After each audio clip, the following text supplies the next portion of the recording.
Hi, chat. Hi, welcome to stream. Hello, hi, hi, hi, guys. Hi, chat. Let me hide this real quick. There we go. Hi, chat. Hi. We are doing stuff today as usual. So, first of all, Merry Christmas. It's not Christmas in the world anymore. Uh, but Christmas was fun though. Merry Christmas, late Christmas, and I'm only saying this because I didn't stream on Christmas Eve or yesterday for Christmas Day. So yeah. Reason being is because I wanted to take a break. Hey, wait for how you doing? Merry Christmas. Yeah, Merry late Christmas. And the original plan was to stream on Christmas Eve with Yomi, but because I was like, I kind of want to take Christmas Eve off, and I just kind of relax. I decided to take Christmas Eve off and Christmas Day. So, well, while people were streaming yesterday, I wasn't. I've actually been catching up on stuff, and something really exciting that I really want to like show you guys. I can't though. That's the thing. I really want to show you guys something that I've been that Star and I have been cooking up. However, it's in like the early stages, and it's not really anywhere near done. So I'm not gonna show you. I'm not gonna show you. But just know that in the next few months, I should say, I guess by next month it should be done. Something exciting is going to happen. Something very exciting is going to happen. And it's nothing bad. It's nothing bad. At least I hope. View it as bad. Yeah, no. If you view it as bad, it's a weird. But no. I'm actually really excited for this, and I'm gonna be cooking. I'll be in the kitchen cooking, I guess you could say. But yeah, no. Christmas was fun though. I spent the day basically looking after the kittens for Christmas Eve, because what my family does, I don't know if anyone else does this. In my family, what we do is we have Christmas dinner, Christmas Eve day, and then we open presents on Christmas morning on Christmas Day. Sorry, I think I just had a stroke. But yeah, no, we have dinner on Christmas Eve, and then we have open presents on Christmas Day. Yeah, this year was fun though. This year was fun. I basically spent the entirety of Christmas Eve watching over the kittens, and they were just kind of locked in my room the entire day. So they were kind of bored. Dinner was great though. It was really nice dinner. Mom cooked up some fantastic ham with like some apricot jam, like apricot glaze with it. Oh, so fucking good. And then yesterday for Christmas Day, we didn't open presents until like 1 p.m. But it's because Mom decided to make cinnamon rolls in the morning. She decided to make cinnamon rolls so that everyone could like wake up to the smell of cinnamon rolls, and it was really kind of her. So yeah, we didn't open presents until like 1 o'clock, and then we did, it took like 20 minutes, like 6 people in the house. It took a few minutes to open everything, but it was fun. It was fun. We did like a white elephant, I think it is. That's what Dad called it. I don't know if that's actually the name of it or not. That's something he came up with. But basically the way it works is like we all get different numbers, and those numbers correspond to different gifts. You can choose to trade your gifts. You can only trade them once, type shit. And I basically got like $7 and like 4 different scratch tickets. Unfortunately, I didn't really get much out of it. I got like one of the tickets says just like, hey, you got an extra ticket. So, you know, there's that, I guess. But you know, they're really not much. Some of my friends eat their dinner Christmas Eve, but I eat Christmas dinner on Christmas. But I also technically eat Christmas dinner on Christmas Eve, because that's the day I spent with my grandmother for Christmas. Oh, okay. So you technically have like 2 Christmas dinners then? So you have one on like Christmas Eve with your grandparents, and then you have one on Christmas Day with your family? Is that how it works? Am I getting that right? Oh, right. Yeah. Let me show you guys the Christmas haul this year. Let me picture. Also, if you want me to show off your Christmas haul and like rate it on stream, let me know. I do not mind doing that. Where is it? Open link. There you go. I'm opening it via Discord, so. Kind of, sort of. Okay. Well, I mean, that's still good. I'm glad you're able to spend time with your family. You know, all Christmas is for the family. But you know, basically, this is what I got for Christmas. I got the G-Quad Gundam, which I actually plan on building on stream. And then I have the Gundam Calibarn over here. Then we got a Roblox card. Oh, excuse me. And then there, my mom bought me this like really cute bracelet down here. There's like, little blue boxes, like right here, and then scratch tickets are over here. And then, sorry, my hand's kind of having a struggle day. And we got a star screen right here. And then, yeah, and then on the over here we got like one of those like transformer blind boxes. And then below that is a LED panel. Basically, it's like this like, I don't know how to describe it. It's just like a strip of just LED lights. And you like via an app, you can like type stuff and send it to the strip, and it'll show stuff on it. What I plan on doing is I want to find a spot in my room, or possibly just on my door, because my family they don't really tend to know, or they kind of forget sometimes when I'm recording or like doing streams. So what I want to do is I want to put it on the front of my door. That way, if they're ever wondering like, oh hey, is it recording, they can just see the sign, like the sign being on, and just know that way. That way they don't gotta like knock or anything. They can just like know. Yeah, no, I want to do that, but the issue is the kittens. They like to bite cables a lot, and the packaging for the LED strip was very adamant on saying like it's a very fragile item. Like if you fuck up any of the electronics in any single way, you're kind of just screwed. So I was like, oh, that's interesting. Huh. Probably shouldn't have to run the kittens. So I don't know. I'm probably gonna set it up somewhere where the kittens can reach it, but I don't know. We'll see. Chances are though, knowing my dumb ass, I'm just gonna put it in front of my door and just say fuck it. If it breaks, I'll just buy a new one, buy a replacement. You know, it's really not that big of an issue. But yeah, no, I plan on setting that up outside my door. But aside from that, I did pick up some games, which I am going to be having a lot of fun with. One of them being one of the games we're playing actually later today as well. Let me swap screens over to this. There we go. So yeah, yesterday I picked up 100 Line and Hades 2. Now, thankfully, wait, why is Strake's thing just like here? Fuck. Oh my god, he got Mega Bonk, as he fucking should. There we go. Now luckily as well, one of my friends OC, which OC, if you're in stream, thank you so much. You did not have to do this. I genuinely appreciate it. He gifted me Helldivers, which if you're someone that's been with me for a long time would know that I've wanted this game for a long time. The issue is that the price has never been low enough for me to like warrant buying it, and like the device to play it on, because I wasn't sure if I should get on the PS5 to make sure it actually works well, or take the chances with my PC and blow it up. But we have the answer now. I'm taking the chance. So yeah, OC gifted me that yesterday as like a little Christmas gift. That was really kind of him. I really appreciated that.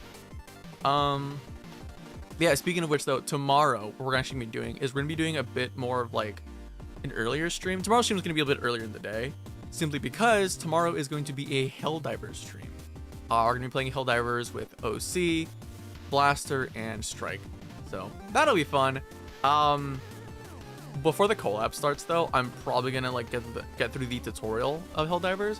That way it's like I'm not holding them up or anything, like they don't have to wait on me. But yeah, that's the plan. But yeah, basically though, I've been really wanting to play 100 Line for like the longest time. Mossy, she knows this. I don't know if she's in chat or not, but Mossy knows that I tried getting the limited edition, because there's a limited edition version of 100 Line. Unfortunately, I wasn't able to buy it because it wasn't sold here in the US. It was like a Japan exclusive, I believe, so I wasn't able to get it. And it was really cheap too, because the collector's edition, the limited edition is like $100, I think, and it was on sale for like 50, which for like a limited edition is fucking insane. It's really good, but unfortunately they didn't sell it in the US, so kind of shit out of luck. But yeah, and then I wanted to pick up Hades 2 because fucking love Hades. But basically the plan for these games though is Hades 2. I'll play as much as I want on stream before I just eventually play off stream at some point. 100 Line is a 200-hour long fucking story, and I'm playing that solely off stream. I'm not gonna subject you guys to that, because I know I'm gonna be really stupid with the game. But knowing me, I'm probably gonna make a video on 100 Line knowingly, and possibly Hades 2 depending on how things go. And then as for Helldivers, well, we got the stream tomorrow, so this is obviously gonna be one of my content games. But you know, when it comes to content though for the future, I don't know if it should be next week or if I should plan it out for the 1st of January, or not the first, like the first week of January. I'm still debating on it, but I want to do a ultra kill speedrun marathon. I think it'd be really fun. The reason being is because I am craving a game to speedrun. And I know Stone, if you're in chat, he's been kind of like trying to get me to speedrun Splatoon again, which I'm not opposed to. Like, I don't mind Splatoon. I'm just retired. Like, I'm retired from the series for now until like Raiders drops, and I'm kind of just tired of Splatoon. It's the whole reason I haven't streamed it. Like, Splatoon, don't get me wrong. Like, I've talked about this. I think I was talking about this with Ray the other day. I don't see that song. Speaking of Ray, he was actually the one to recommend this song. But yeah, no, like Splatoon. I was talking about this with Ray though. But Splatoon is it's a great game. Don't get me wrong. It's a fantastic game, great series. Helped out the channel quite a lot. I honestly think like I wouldn't be where I am today without Splatoon. That being said, it's hard to move away from it, and I think something that a lot of my me and Ray are kind of struggling with this. Strike's getting to this point too, I believe, and so are a bunch of other people in the manner, like a bunch of my other like content friends. But a lot of us are trying to move away from Splatoon content. The issue is it's Splatoon, because it's a very niche game and it's a very niche genre. That means the games that the community at large is kind of connected to is also kind of sparse. Isn't the word? Am I using that right? I don't think I am. It's scarce though. It's really scarce. Like, yeah, there's people in the community who like Ultra Kill and like Silk Song, but it's not really like the main, I don't know, sell to the community, you know? Like, I would have thought Foam Stars would have been the thing we all go to after Splatoon, but no, the fuck no. Because that game did so shit. Obviously not.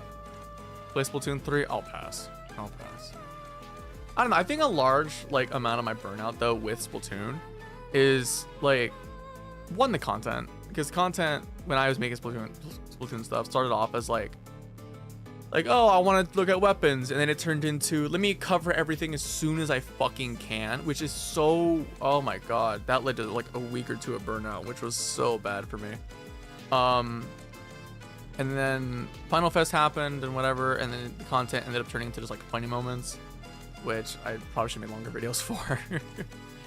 But I don't know, it's like, I think a lot of the burnout though comes from doing ranked. I did this on stream a couple times, but off stream, a lot of the time that whenever I would play Splatoon like religiously, I was grinding X rank. I was grinding out X rank, trying to get top 500, and a lot of the main reason I stopped was because consistently throughout, like, it was like 3 seasons straight this happened. I would get top 500 mid-season, lose it around towards the end because everyone's like grinding again, and then what would happen is, as I'm grinding for top 500 again towards the end, I would just lose consistently enough for me to go from like top 500 to like lower 2000. Like, it was bad. And it happened to Strike pretty often too. Like, Strike had that issue as well, and like both of our fucking just goddamn, we got so pissed and burnt out, I think. But I think the difference is like Strike kept playing Splatoon. I stopped. Because like the main drive for me in Splatoon was like getting better and doing competitive and whatever. God, no, that was a fucking mistake. But no, like don't get me wrong, like I'm not saying this to be like, oh, Splatoon's a shit game. No, like it's a great game. I wouldn't have spent 10 years of my life playing if it wasn't a great fucking game or franchise. Trust me, I wouldn't. But like, goddamn, as someone who's like trying to move away from Splatoon content, swapping to indie games is it's a mixed bag. It's a very mixed bag. Like you'll have some videos that do really well, and then others, like the Voice Stranger video, that just underperformed. But I don't know, I'm working on a lot of videos though. I'm working on a fair amount of videos. I've got a new indie games video coming out, or no, we have Limits coming to come out today, which that video is like 1 out of 10, which is like rare for me, which is really good. I'm happy the video is doing well. Excuse me. Right, aside from Limba's company though, I'm working on an indie games video where I cover a bunch of more indie games. Hey Crispy, how you doing? Yeah, I'm working on another indie games video, working on another indie games one. Let's be honest, this is just more Jordan indie game stuff. But the second indie game video though it's more of a passion project, honestly. But it's a video where I talk about games that actually like made me smile, which is, again, I bring something in the video. It's a depressing concept to bring up, right? But what I mean by like made me smile is like games that have genuinely brought like actual joy and whimsy to me in my life, like as I'm going through them. That's what I mean by that. And I think on the list so far, to not spoil everything, it's Void Stranger and Metro Gravity. And there's 2 others, which should total it to 4. But I'm not going to spoil them at all. But yeah, doing decent. That's good, Crispy. That's good. How's your Christmas, by the way? But yeah, so that's coming out. Actually, hang on. Let me look at the script real quick. Because there's a 3rd one, I think. There's a 3rd video I want to work on, but I don't remember what it is exactly.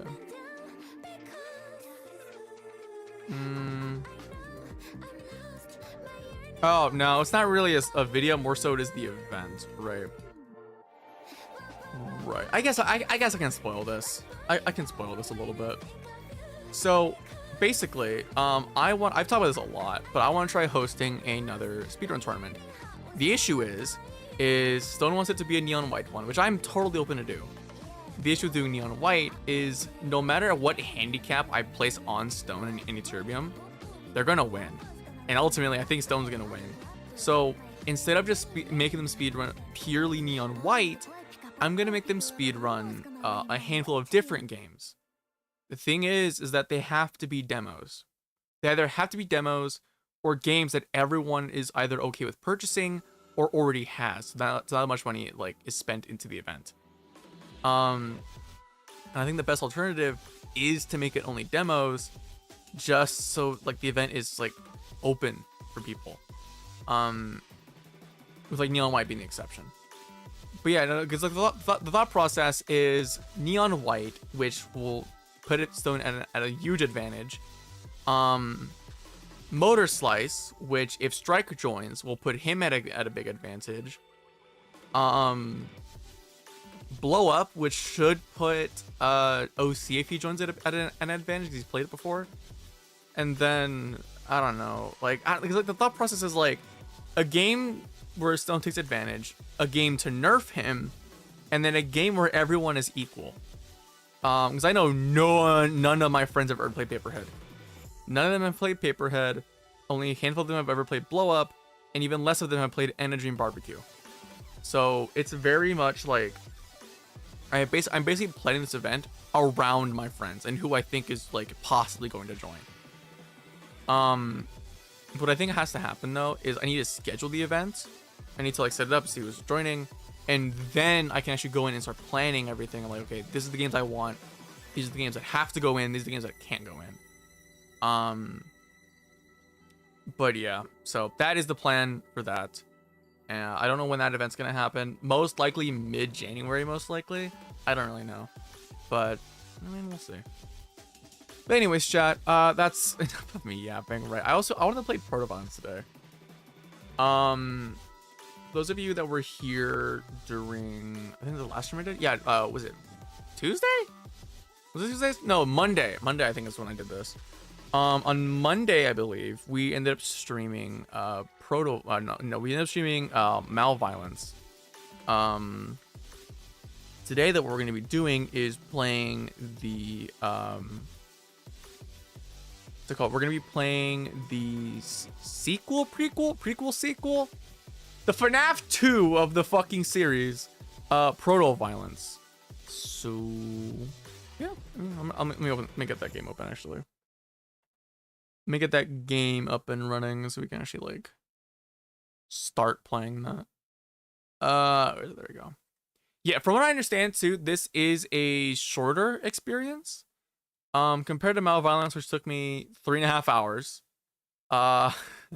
This one should only take me less, because it's only one ending, and it's not like there's a lot to do, I hope. Anyways, Arthur, I might need your help. If you're in the stream, I'm most likely going to need your help with the puzzles. That or I'll look them up myself. We'll see. Okay, let me get the game up and running. There we go. Okay, let me see.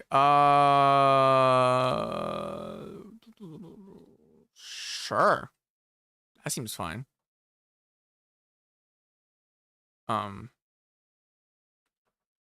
Yo, mama. Is that actually important? Oh, did I just fuck up? Is that actually important? Ah, shit. Let me full screen this.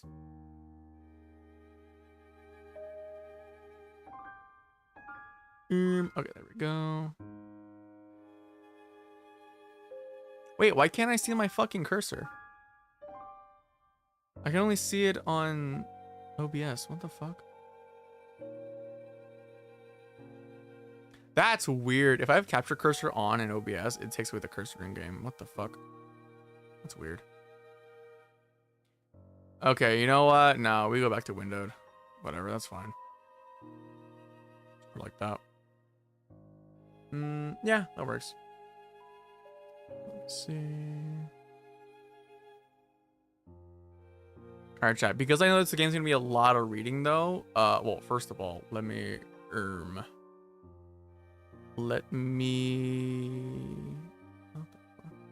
shrink myself real quick. Yeah, because I know this game's gonna be a lot of reading. So I'm just gonna shrink myself. I'll be down here. But I'm also gonna get a drink real quick. Because I know this game's gonna be like a lot of reading. So quick BRB for me.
Alright, chat. I'm back.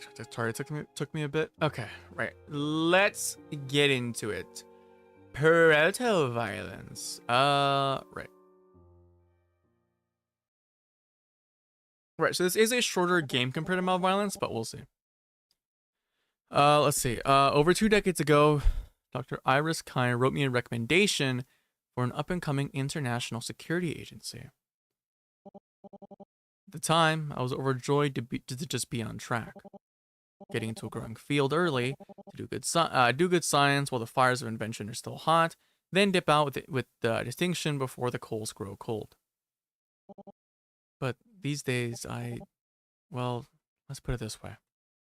The first time my name showed up as a footnote in a cybernetics textbook, I called my parents and invited my friends to dinner at my favorite restaurant. Half a year ago, when I got a write-up in the East Coast Medicine Review, I didn't even open the copy they sent me. So when Iris announced her retirement, I assumed that her ennui was a little more advanced than my own. It was a nice party. She was surrounded by friends and coworkers, lauded by her peers, and praised by her subordinates. And yet the whole time, she looked hollow. Fear of retirement, I theorized. I couldn't have been further from the truth. STOP, the organization I've dedicated my life to, has always been at the forefront of cybernetics. The bleeding edge, some would say. We took risks, but it was for the greater good, and we were grateful to every volunteer and veteran that assisted us. Hey, Arthur. But now they're pushing all the wrong boundaries, taking science, my science, in a cruel new direction that I cannot abide. Oh yeah, so we're Dr. Danger. Because the fruits of my research are being used to experiment on children.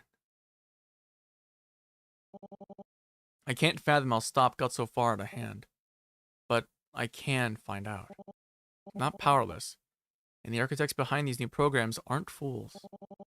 If I can present a proper case against this, show them the pain hidden between the numbers and the suffering they're whitewashing over in a pursuit of percentage points, I have hope that things can still be made right. But that hope is dwindling. Is this fucking caution? I thought I granted peace to the world with my research. Maybe all I did was wreath a new narrow. What? I hate this series because I can't be on my usual child hater arc. Damn. The fuck? I'm gonna lower the game's audio a little bit. It's a little too loud. Sorry for messaging you at this hour. Couldn't sleep. Having second thoughts? No. My transfer's already been approved. Next Monday, I'm entering the Youth Training and Development Initiative as a supervisor, but... Iris, you've worked with STOP longer than I have. Can you tell me anything else about the YTDI? Nothing that'll help you sleep. Well, that's reassuring. I still can't believe this is happening. STOP's full of scientists, not... Good scientists follow the science wherever it leads, right? And I recall a brilliant researcher concluding years ago that the younger the patient, the better the cybernetic sync rate. That research was intended for STOP agents. Volunteers, heroes, if you prefer.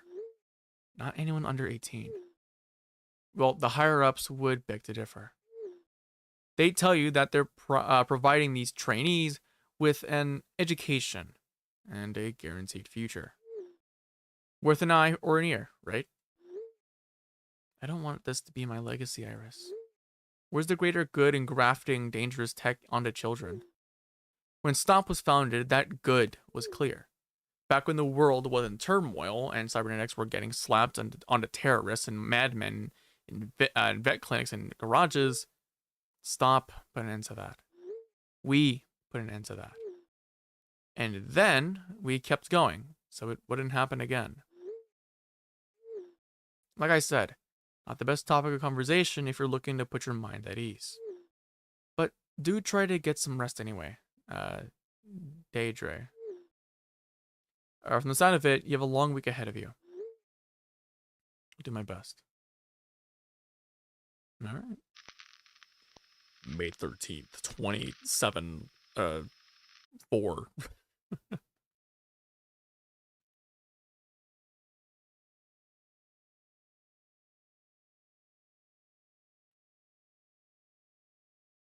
Cool, cool rail. Oh. God damn it.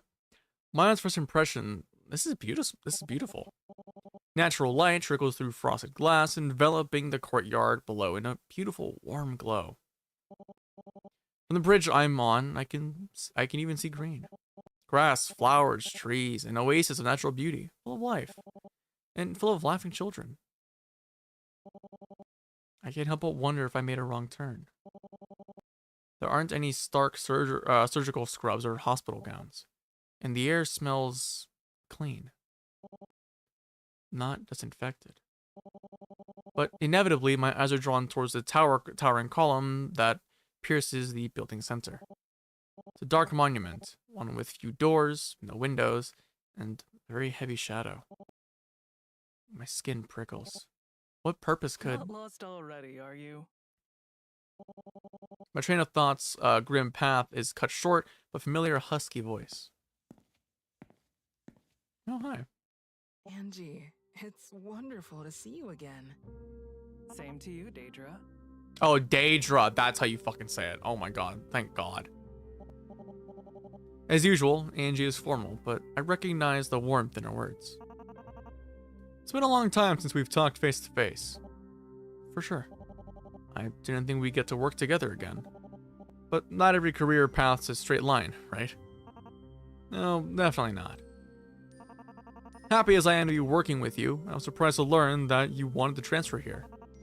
I always thought of you as married to the craft of cybernetics and nothing else. I was going to say squeamish. I suppose there's more to me than meets the eye. Suppose there is. I understand that you're planning to write a case study on the work we're doing here at the YTDI. Funny. I've always been more interested in theory than application. Then again, you've always been a pioneer as well. I mean, it's a new program based on my research. Why wouldn't I observe it? Oh no, I think it's fantastic having you, of all people, here. Going out of your way to help us improve the YTDI, that's a dream come true for all of us. In fact, no, I don't want to get too deep in discussion on your first day. Your time's valuable, so how about I give you a tour? Oh, well, I did request one, but you didn't have to. No, trust me. There's a lot here, more than we could cover in one day. But we should be able to go over the basics. Places, permissions, practical standards, that sort of thing. And who better to help you find your footing than an old colleague? Alright. Where to first? Awesome. I'm not a professional tour guide, but I'd say the courtyard would be the best place to start. Lead the way. Alright. I'm assuming this shit's gonna get dark real quick, though. I'm not gonna lie. Especially since, like, experimenting on kids. That has to be dark. So that's why there's so much greenery. Sorry, I'm not getting comfortable. Of course. We want our trainees to be as healthy as possible, both physically and mentally. And while it might be hard to see the benefits on an MRI, being around trees and plants really does do wonders for the brain. For instance, several observational... Oh, no, Angie, I believe you. Actually, I think I feel it myself. We installed it all for the trainees' sake, but if it helps the staff stay sane as well, that's a nice bonus. That reminds me, you should see the classrooms too. You're teaching the kids here too? Oh, well, they are orphans though, right? From what we learned. So we'll take these stairs, go through these doors. Oh, after you, of course. And if we just go down this hallway.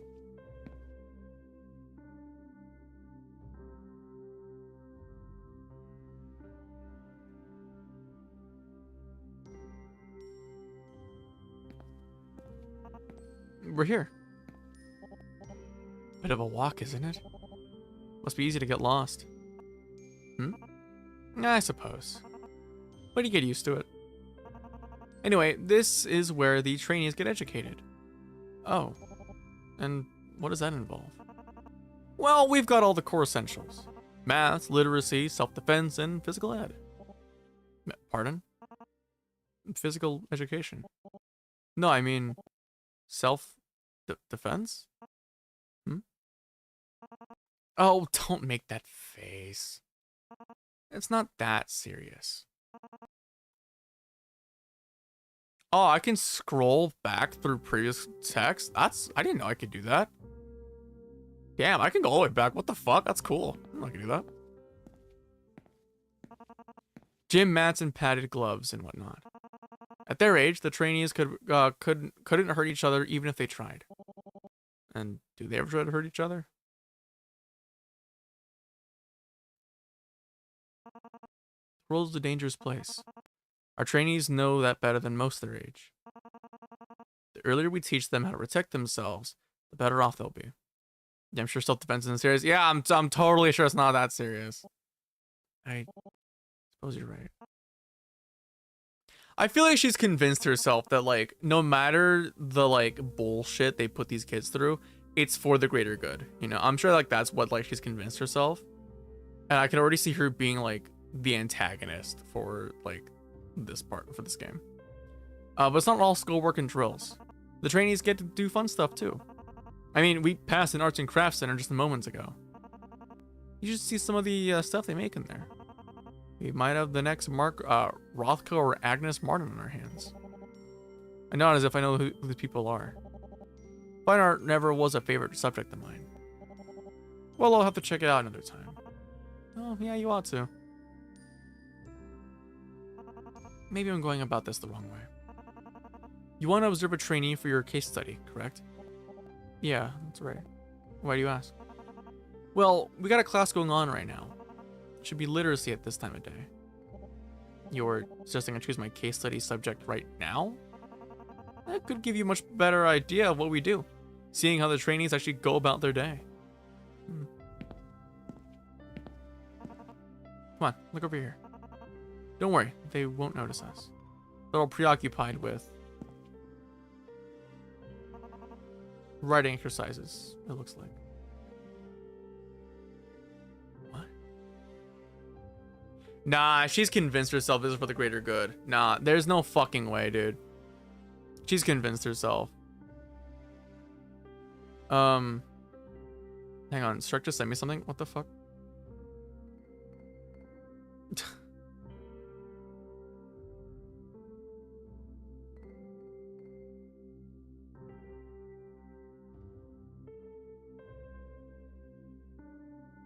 Okay, there we go. Right.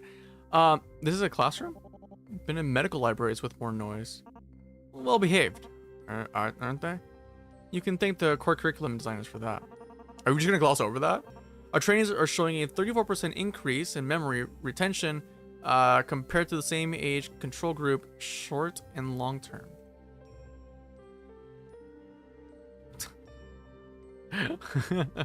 Strike says, hi chat. That's very impressive, isn't it? The bell could ring right now and they'd still be glued to their work.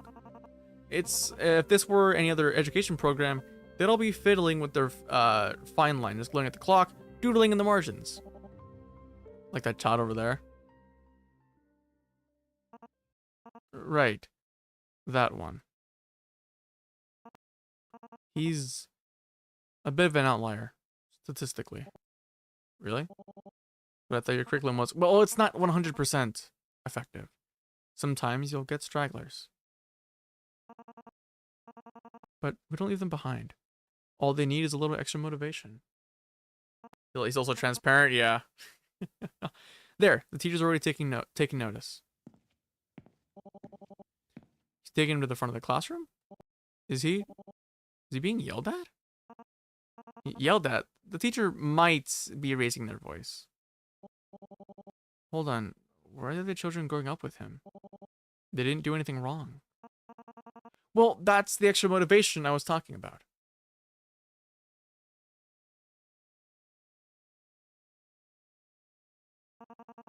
All new trainees get sorted into squadrons.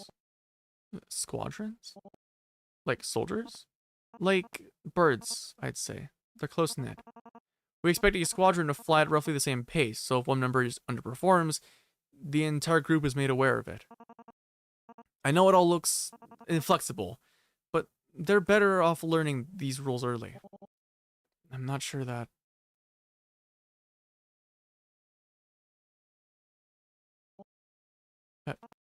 Hmm? He smiled at me. Oh, they're supposed to stand perfectly still for a full 5 minutes, so that's...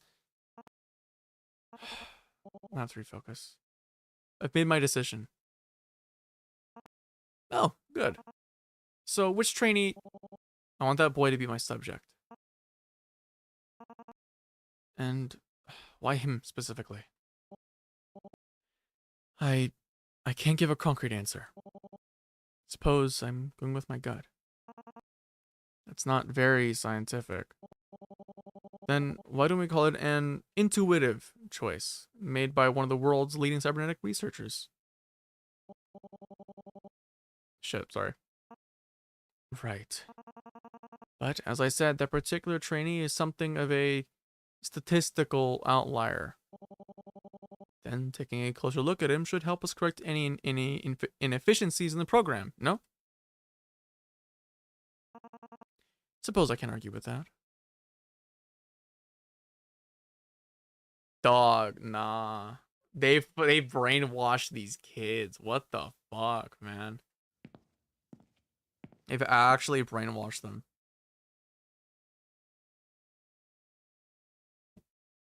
All right, D. Here's where his quarters are. You're certain this is the one you want to use for your case study? Again, I made my decision, Angie. Right. Right. Just wanted to confirm. Trainee C0458? Could you come here, please? It's more like propaganda than straight up brainwash, in my opinion, but they have the same effect technically. Yeah, pretty much. I want to introduce you to someone. She's a visitor. One just for you. Huh? A visitor? Try to be quick, though. She's a very busy lady with a lot to get done today.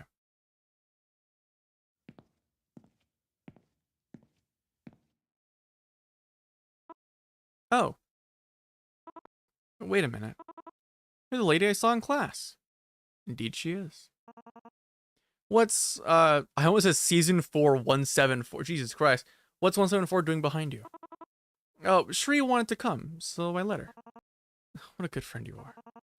But this meeting's just for you, 458. So, 174, you're free to... Is it that big of a deal, Angie? I don't think there's any harm in meeting his roommate. Right. Then why don't you introduce yourself to the lady? Well, allow me. Please try to keep it short. Why is season 4 Stranger Things behind you? Yeah, what the fuck? We only have so much time. Nice to meet ya. I'm Pavel. Though most of the people here only call me CO458. The serial number? Standard procedure. It's how we keep data collection unbiased. Plus, the first class had like 3 Emmas and 4 Quinns, so... right. What about you, lady? What's your name? Well, Angie, how should I respond? I've never worked with children before. You can give him your name. No big deal. The trainees like to call me Dr. Angie. Got it. Then, you can call me Dr. D if you want. I'm not saying the full name. Dr. D? D... Okay. That's a nice name. Has anyone ever told you that? Lazy bastard. I'm not saying her fucking name over and over again. Not, recently.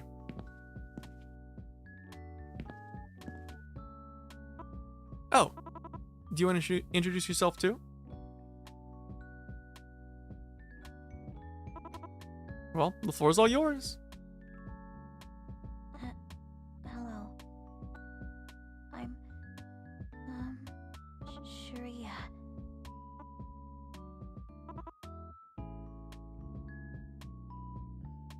Did we encounter a person named Shreya in the last one?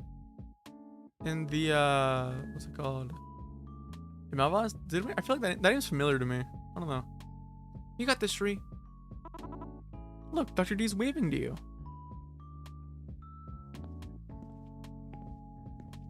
That's sweet.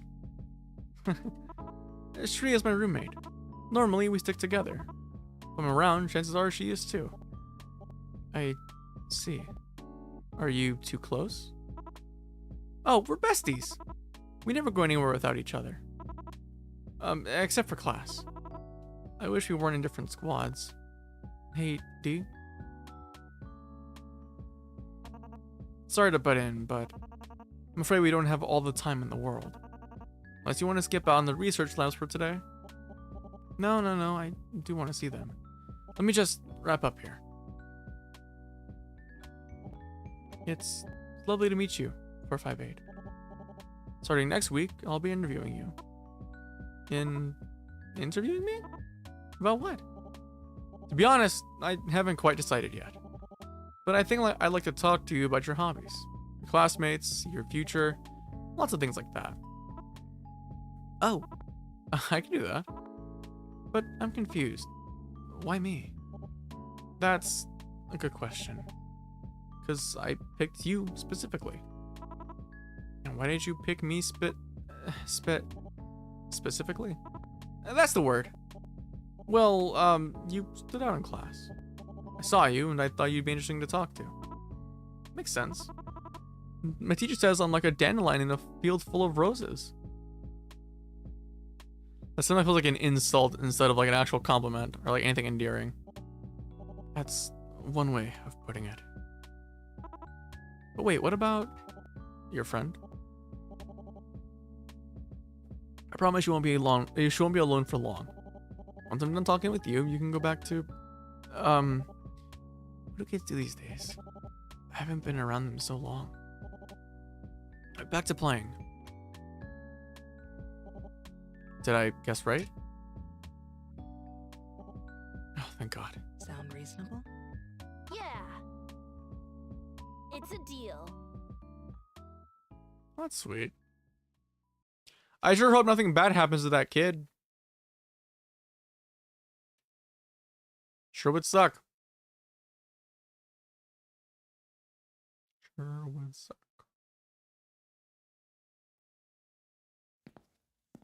Sorry if I rushed you a bit back there. I realize I might have come across as grouchy earlier. It's just, I really hate these fucking kids, man. Foreshadowing's a literary device which a writer. Oh my fucking God. You've all been working a lot of hours lately. It wears on you, you know? No, no, Angie, I get it. It's fine. Not like I was much better in the past. Oh God, don't remind me. When you were taking lead on artificial spleen development, it was like you were in a trance. If I gave you one little tap on the shoulder, you'd snap up like a cobra on a rake. Yeah, I remember how you put it. Those were long days. By the time we pushed through, I never wanted to see another culture sample as long as I lived. Here, here. So, Angie, about those research labs. Right. From here, the fastest route would be... The fact they have the routes memorized is kind of crazy. Like, what the fuck? I mean, I get you work there, like, goddamn. Case study report. May 13th. Although it has been advertised as a YTDI program, it is now my understanding that the purpose of the YTDI is to prepare its trainees for cybernetic enhancement and eventual employment within STOP. While it is known that biotech synchronization rates are inversely correlated to age, the side effects on individuals below the age of 18 are not fully understood. At this time, and maybe more severe than they would be on an adult mind and body. Furthermore, I have ethical concerns about the purpose of the program and how its participants are selected. As supervisor, it is my intent to observe the YTDI's operations and ensure that the health and well-being of its trainees are being properly upheld. I think I want more movie. I know, I'm sorry, I'm burped by accident. As part of my duties, I intend on engaging in a focused case study of trainee 458 to observe his developments under the YTDI's curriculum. For compliance purposes, our one-on-one conversations will be recorded. Dr. D.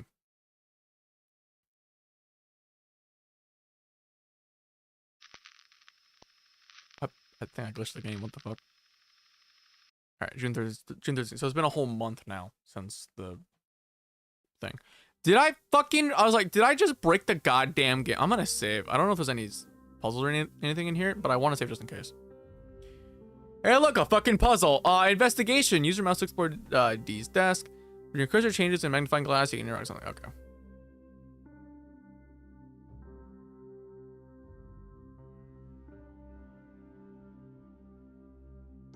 So that's only one fucking thing in here?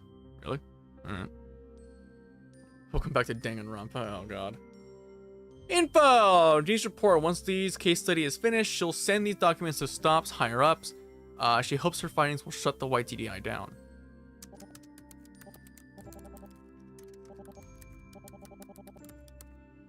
Shit, I don't actually want to read that. This report marks the 1 month point of trainee 458's case study.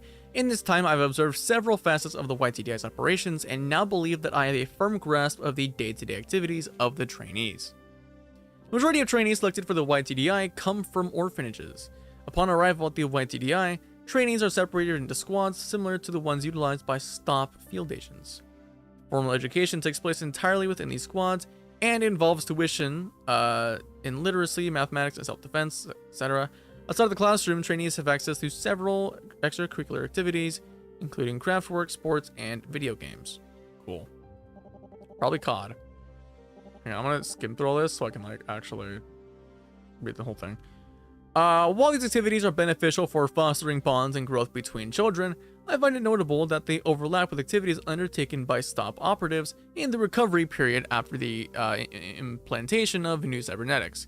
This includes sewing for hand-eye coordination, video games for reaction speed, etc. Standard, I'm gonna skip. Oh, fuck. Shit.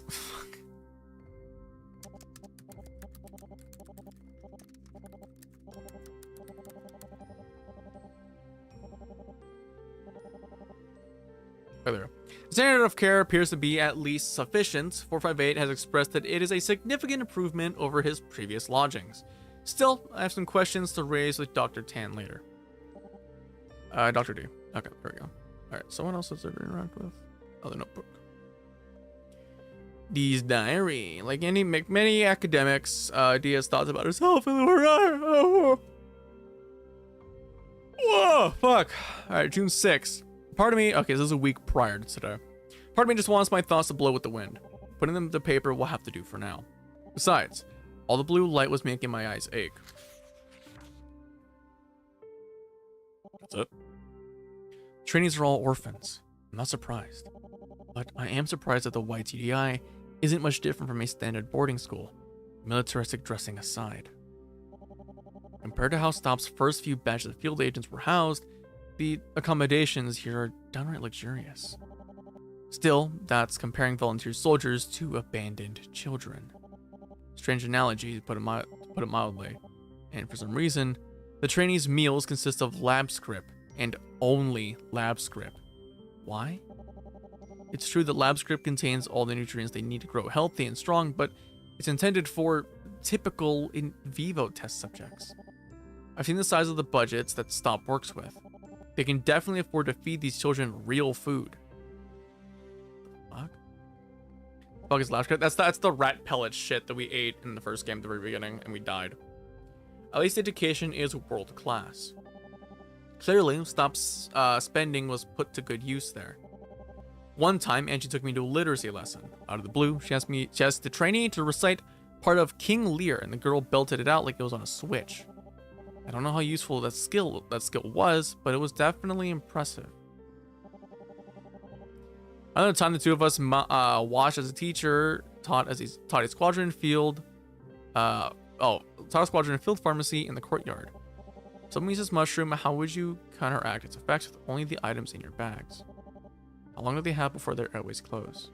It's intense, to say the least. At times, the teacher's questions felt more like threats, but the building itself is immaculate, practically sparkling. My shoes track dirt as I walk in, it's wiped away by the time I walk out. Even Stop headquarters doesn't agonize over cleanliness to this extent. I just wish they showed that much care for the trainees themselves, like that boy, 458. For more reasons I can't mention in recording sessions, but I know his name is Pavel. Was taking his name necessary? Are they that concerned about observer bias? He's an orphan. His name might be the only thing his parents ever gave him. Why scrub it away like it's something dirty, a stain to be removed? The boy's lonely, too. Yes, he has Sharia, but she isn't part of his squadron, his pre-assigned social group.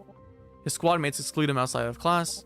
They don't let him play with them, so 458 is often in the Arts and Crafts Center, sewing or knitting by himself. And it's not much better in class. Kids roll their eyes when he's paired up with them for group tasks. Sometimes they'll go behind his back and ask the teacher if they can swap for anyone else. Thankfully, the teachers never concede to 458 squad mates, but that hasn't stopped them from asking anyway. I think a lot of this could be solved if the kids weren't pitted against one another. Hey Yomi, how you doing? All the trainees have their hobbies, but 458 doesn't have much else. I know he likes superheroes, so I'll bring him some comics from the YTDI's library. Knowing Stop, I suspect the books there are vetted, but there's still a chance I might find something that'll make him smile. Maybe I could even use it to teach him. Yeah, about superheroes. It certainly does seem like any of his actual teachers are interested in personalizing the learning experience. Dude, they're fucking assholes here. What the fuck? Oh, I also bought a pack of stickers for him. Children his age think grape stickers are cool. What am I doing? I'm not a child psychologist. Could even qualify as a pediatrician. I really jumped into the deep end with this case study, didn't I? If I weren't a senior Stop staff, I'd probably be sacked by now. Maybe grape is lame. Maybe orange is the way to go. God, I don't know anymore. There's only one way to find out. D. Interesting. That is fucking blinding! How's stream going? It's going well. We're playing proto-violence. Remember when Caution said that grape stickers were his favorite? Yeah, I remember that. You know what I find interesting though? I'm starting to like piece together like the events of Malviolence, because they made it kind of clear that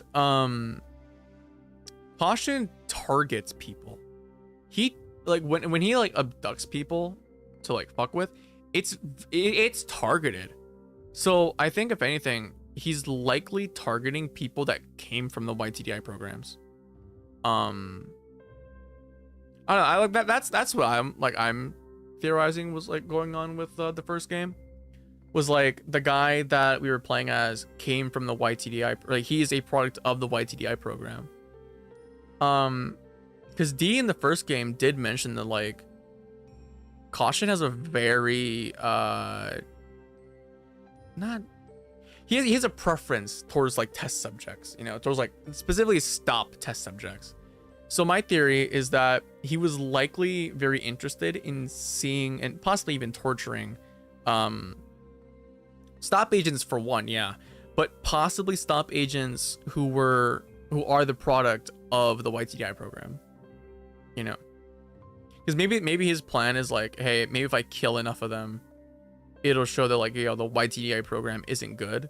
Like it doesn't fucking work. These agents are fucking dumb. That way they end up putting a stop to it. Maybe that's like his reasoning. I don't know. I'm so burnt down from holidays. My social bar is so drained. Nah, dude, I feel you. I was so tired yesterday. All right, Dirty's computer, an old maintained PC with love. I read that like a fucking stroke. What the fuck? The fuck? Interview with 458. All right.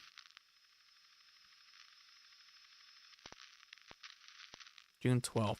So this is yesterday then, right? Yeah, when it tuned into the day, it was like June 13th. This is out of order. All right, CO458. I've started recording. Oh shit, right. Okay, hang on, chat. I'm gonna be right back. I'm gonna go to the bathroom real quick, but I'll be right back. Hang on. I'll just leave you guys with this kid. Have fun!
Okay, I'm back. Okay. Of course, Kai runs away as soon as a child is here. Oh my fucking god. Okay. Jesus Christ. Alright, what's this Before about? you fall over from all that wiggling. Yay! I'm just super excited. I'm glad to hear that. Mm-hmm. But you can relax. We're just talking today. Oh, really? Ah. My cheeks are numb from all that grinning. I can imagine. In fact, I think I did the same thing in my school photos. You did? I guess so. Though I stopped because, well, it made me look like a dork. That's pretty harsh. How'd you... you still kind of do. Okay. Have you ever been called something like that before? A dork? No, never. Well, maybe a few times.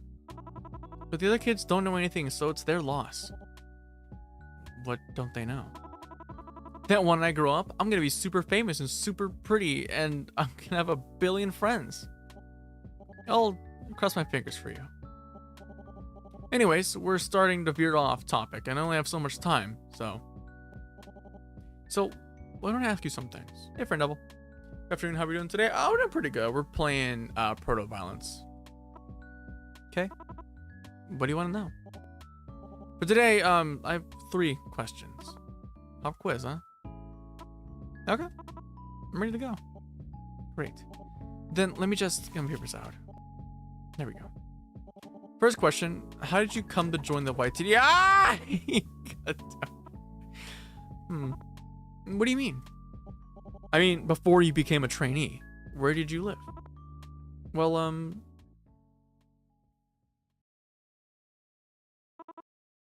I lived in an orphanage. Oh. And what was that like? I don't remember much, but it was pretty lonely. There weren't many others there. No, there was a whole bunch of us. But we shared rooms and beds and the adults' attention. So you weren't treated as an individual. Yeah, I wasn't. A lot of us ran around and it was pretty noisy, but I was always bored. When it wasn't mealtime, school time, or chore time, I was stuck in the common room with most of the others. And because we had to share so much, we fought all the time. Really? Yeah. Like one time I wanted to play with the Scrabble board. One of the girls said I couldn't have it because all I did was trace the board's grid with my fingers. So I said to her, "Nuh-uh, that's how you play Scrabble." And then she said, "You're always doing stuff wrong." And then I made a face at her. And then she pulled my hair. And then... I'm assuming you both got into trouble.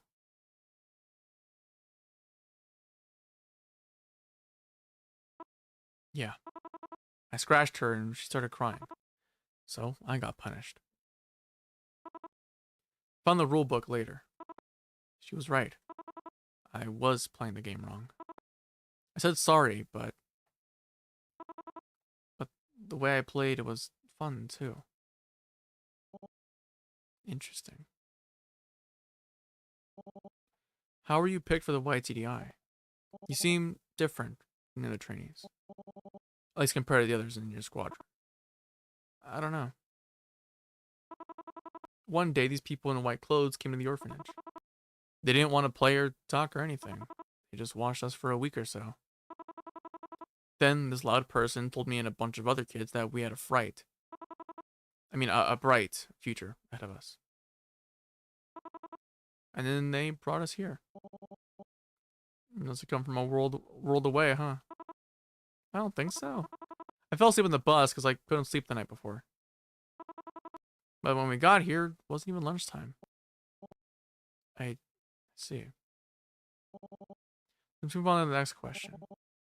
Are you getting along oh, okay, so he came from somewhere nearby. You getting along with your squadron? We're all supposed to get along with our squadron. This lines up with what Angie told me. But it's okay. You can be honest with me. Okay.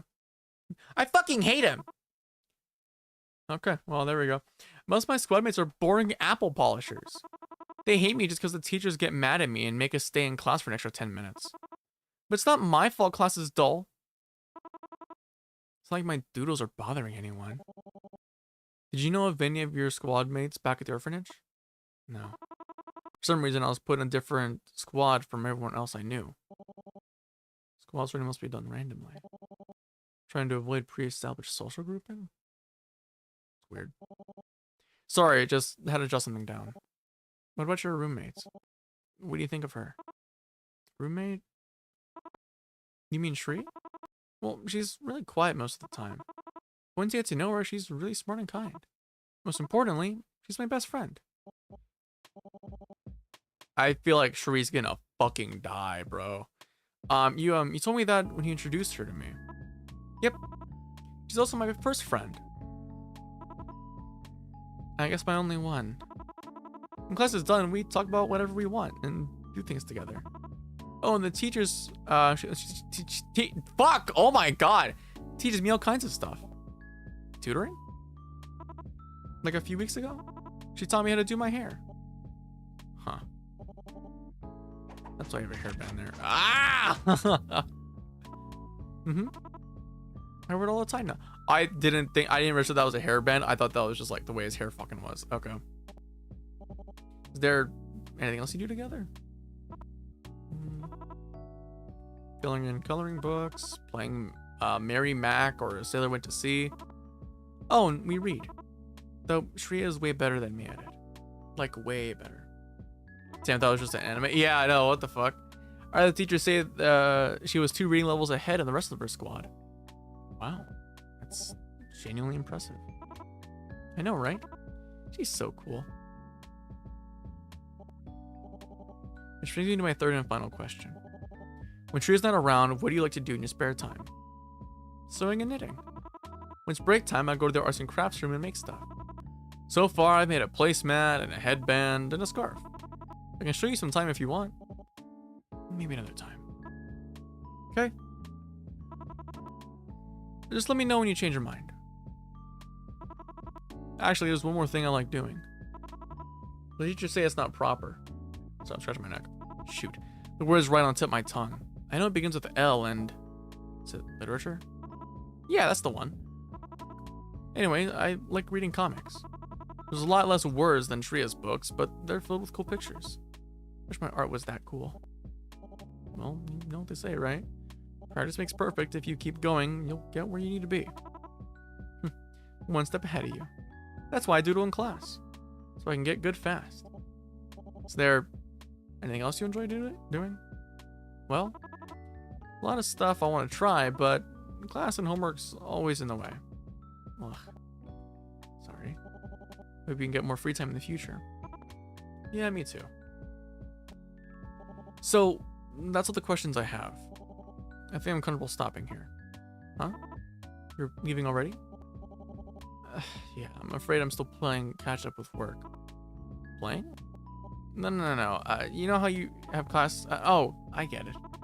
You've got homework too, huh? Seems like a very busy lady, Dr. D. More so than usual. But I should have enough time to dig out my Scrabble board. You have a Scrabble board? I do. In my basement. Or was it in storage? Either way, I'll find it. We can play in whichever way you want. Really? Mm-hmm. You shouldn't underestimate me, though. You're talking to a Scrabble champion. Or an ex-champion. It's been a bit since I've last played. Whoa. Scrabble champion.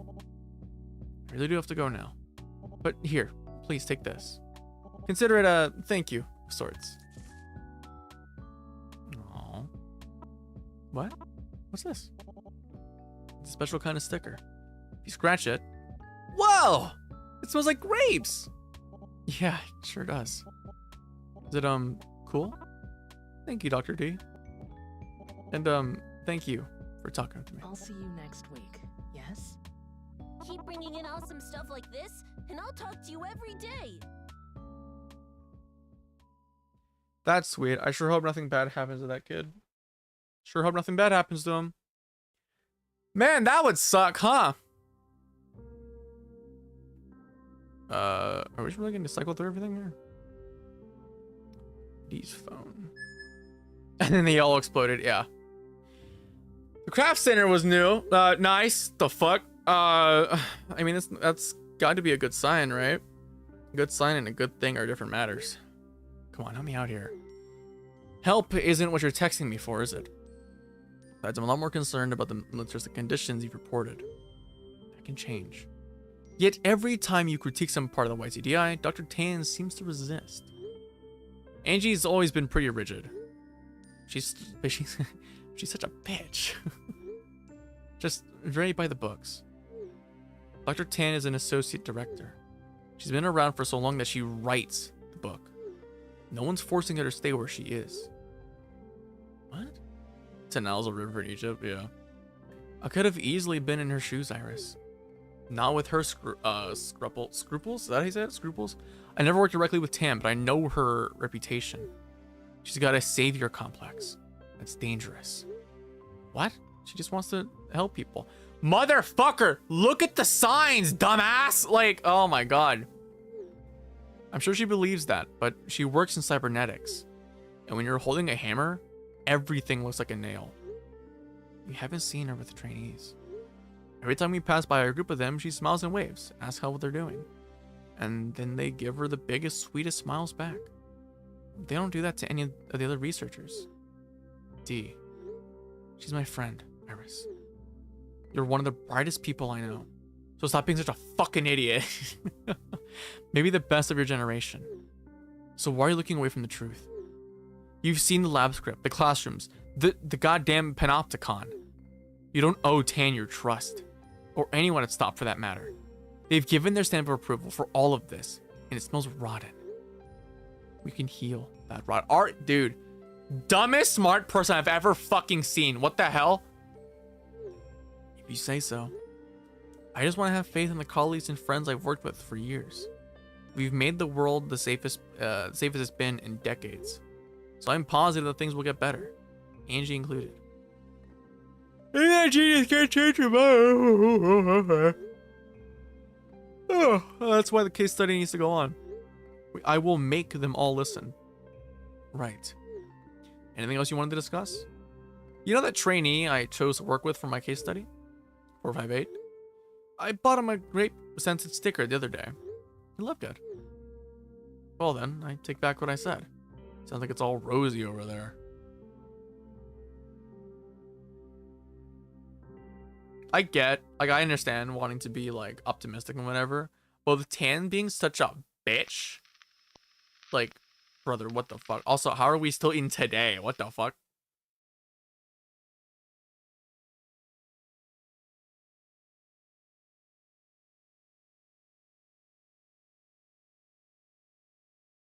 The hell's the panopticon? Wait a minute, I kind of realized that. Sorry. From the bridge, I gaze below at the courtyard. The sun begins to set. It beams softly. Fuck. Oh my god. Its beams softly tint the white TDI's walls and floors a pale orange. It's comforting. Even the back of the pillar in the center of the room looks warmer than usual. Warm. I never thought I'd see the YTD. I'm so tired of saying YTDI. It's worlds apart from the first impression of it 1 month ago. 30 days of observing classes, conducting interviews, and writing notes, and they feel like seconds. I wonder if it's my age. The older I've grown, the quicker time passes. Summer, fall, winter, spring, all of it passing by while I'm musing over my impending mortality won't get me anywhere. But the YTDI really does look warm right now. If there weren't other people in the building, I'd go down to the ground floor and take a nap in the grass. Right now, I'm sure some of the trainees are doing the same. Children shouldn't have cybernetics or lab script diets. The YTDI is an affront to my research.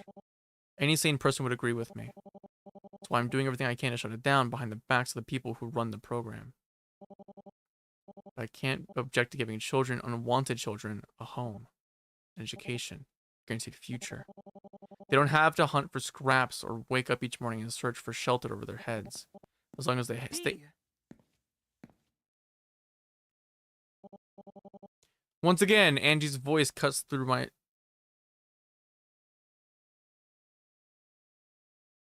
That's twice now. That's weird. That's twice now. Did I interrupt something? Looking pretty contemplative. No, it's nothing. Could have fooled me. Man, am I that easy to read? Far from it. I've needed a lot of practice. Guess you had plenty of opportunities to do so. So, what can I do for you? Oh, it's something work-related. Not like I have trainee info to give you anyways. I just wanted a chance to catch up. You've been here for what, a month now? I mean, if you're often in the closet, your thoughts will get interrupted often. Oh no, I know, but like, it's twice now where D has been in like this one spot thinking, and Angie comes out of nowhere. It's weird. Would you like that? What month exactly? Lucky guess. You want to take a stroll? They say walking and talking gets the blood flowing. Talking gets the blood flowing? More than standing here staring at nothing. Come on. Got lots to catch up on, don't we? No! No, we don't! We begin to walk around the bridge's perimeter. Our pace is slow, aimless, lazy even. Our conversation is just as meandering. Seen any films lately? Any takeout places you'd recommend? I know modern art's not your thing, but I think you'd enjoy this new exhibit. And if you don't, you can pick where we have dinner next time. As we chat, my whole body relaxes. It was like this is like this in the beginning, waiting outside of stop headquarters. Huh? It was like this in the beginning, waiting outside of stop headquarters, excited to take Angie out for our pre-weekend burgers and milkshakes. We were young and the world didn't make sense, but our work always did. Hey, D. D? I hear Angie calling my name. And my mind snaps back into focus. Something wrong? No. Nothing. I was wondering if you were ready to, you know, bring up what was going on earlier. Oh, that. No pressure. I'm not up to it. No. Wait, what the fuck happened earlier? Did they fuck? I need a moment. Take all the time you need. Take a deep breath. To I'm having a fucking stroke. I take a deep breath to think about how to approach this. Actually, can I ask you a question? As a friend?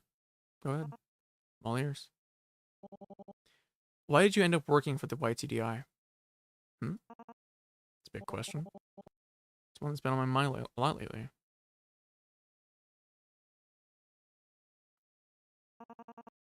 So the classified file. Yeah. Pardon me? The one with the summary documents in the... How do you know about that? I just wrote an employee blew up at us a few months back. Swiped a bunch of files, taken out of context, and tried to shop them out to anyone who'd listen. This was around when you were curious about the YTDI, right? Yeah. People asked me if I knew about it. Of course, at the time I didn't. Have the full picture? You know those animal rights groups? The ones with the ridiculous PR teams? They demonize undergrads for dissecting rats.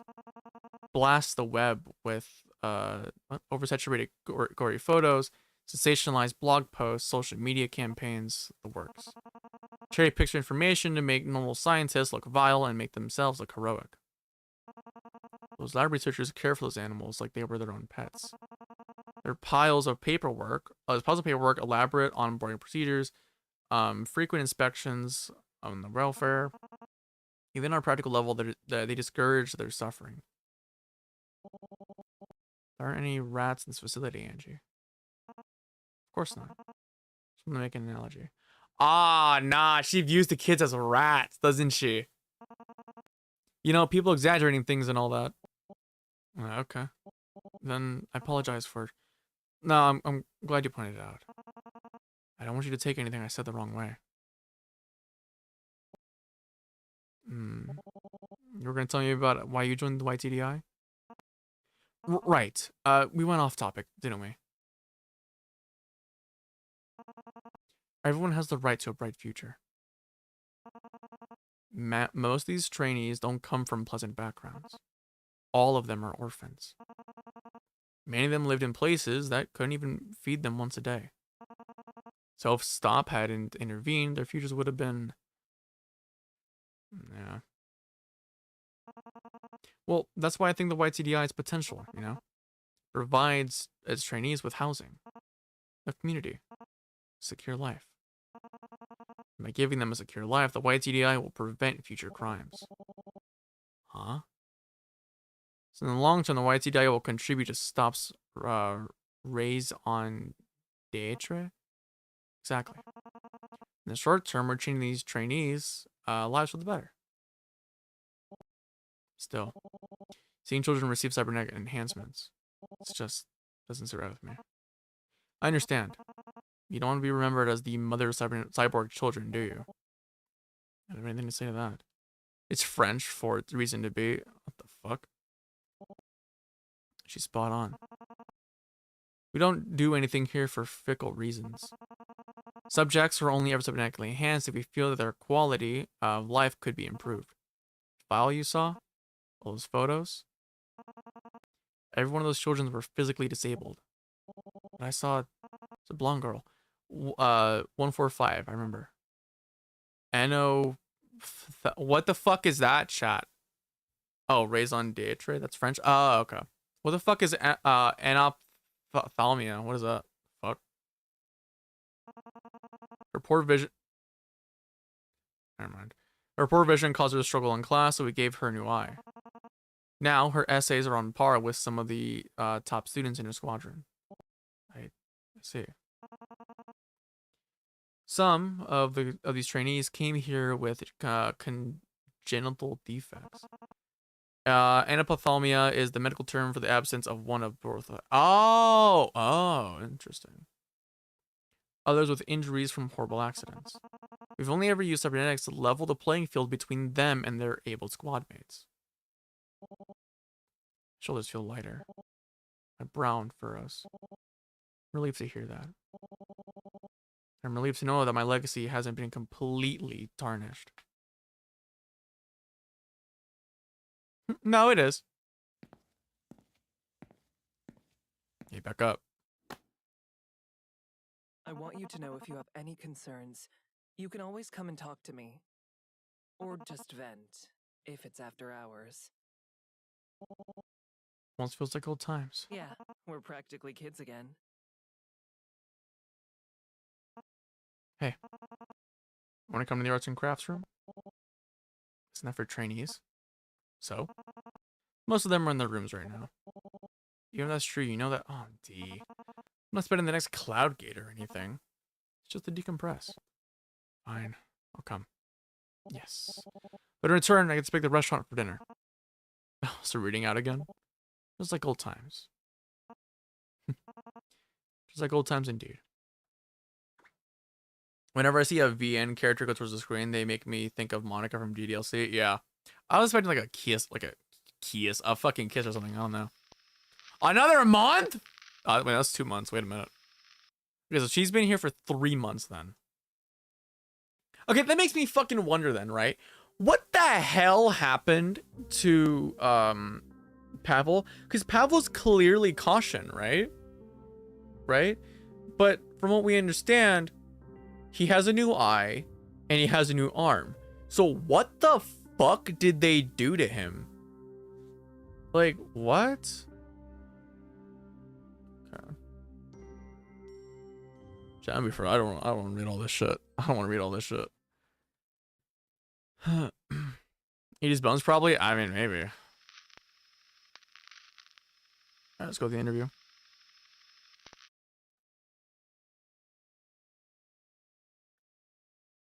Oh, the video camera wasn't on. See. That sucks.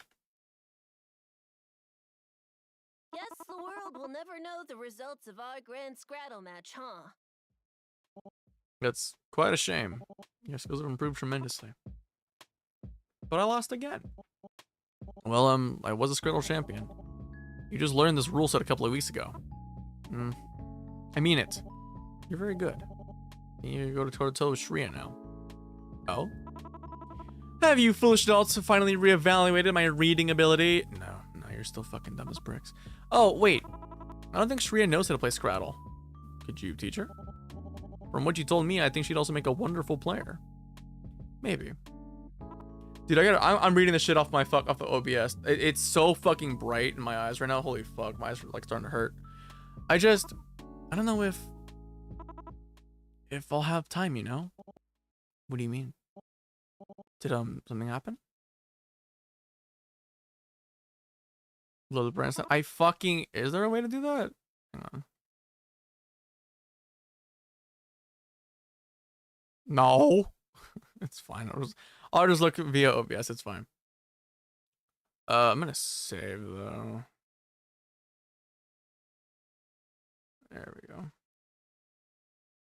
Computer brightness, you that stupid? No, I'm not gonna lower my fucking monitor brightness. I gotta put it back up later on.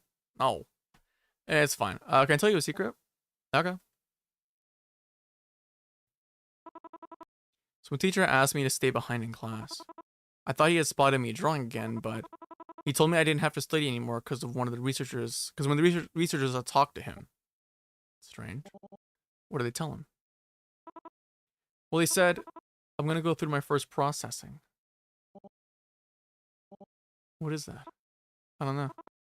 None of us know. I mean, I know what everyone gets processed eventually. And that process trainees graduate, and that when you graduate, you leave the initiative. That's rather vague. That's what I said. They must be hiding something.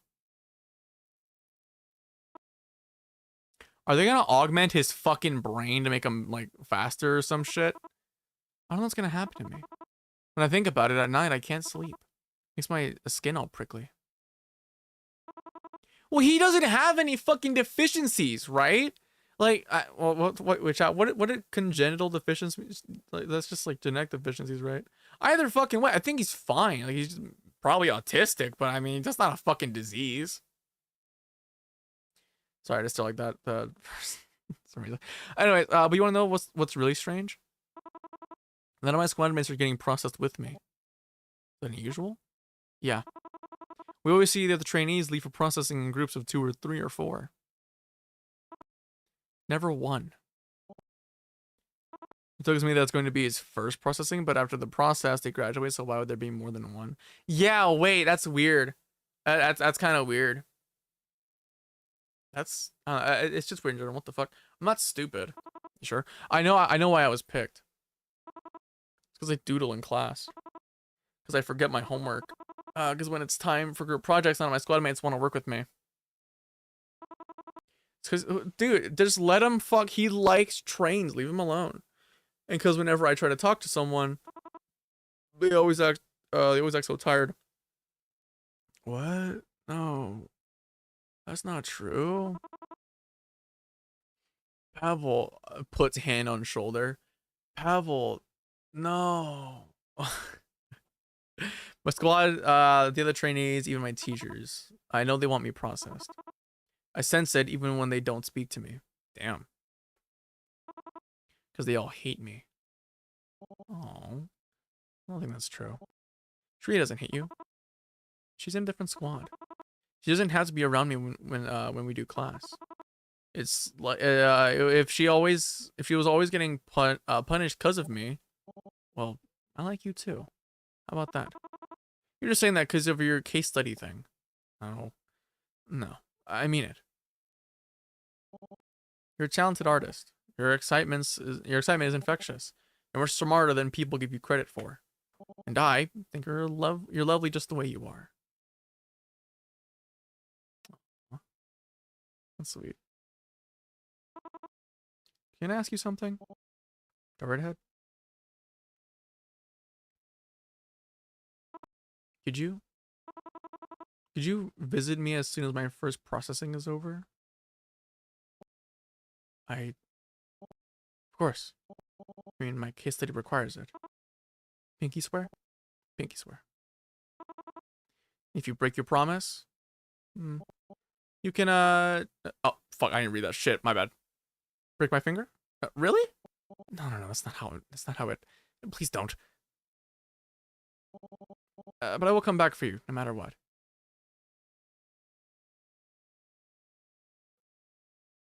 Is that where the first fucking picture came from? Promise. The first picture we saw in the or one of the pictures we got in the last game.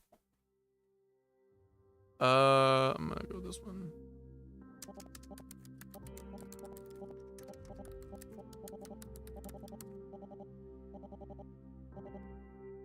Fuck. Okay, hang on. I was doing something.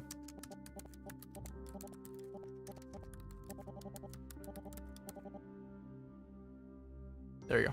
Got it. Alright, regular conversations with 458 have continued. Contrary to what I witnessed while observing his classroom, 458 has been inquisitive and willing to cooperate with my study in one of our one-on-one interactions. Yada yada yada. My firm belief that 458's intelligence is not below the norm. Rather, the teaching methods used by the YTDI are insufficient to engage him. In other words, he's fucking autistic. Just normal. What instructors are labeled as acting out appears to instead merely be an expression of boredom. Normal. Considering the number of children the OIT has under his roof, I do not believe that 458 is the only trainee having difficulty with their assignments. Interesting. I have noted that his squad mates, his squad's instructors rarely encourage creative solutions through exercises, and instead prefer completion of tasks to a set rubric. Oh, so they just want fucking soldiers. That's what they want. Standards-based teaching methods often produce results that look good on a spreadsheet, but they rarely result in significant information retention or developed critical thinking skills. That is fucking true. Look at high schoolers. On top of this, children with learning disorders are often left behind. What worries me is that 458's antics often result in his entire class being punished for his actions.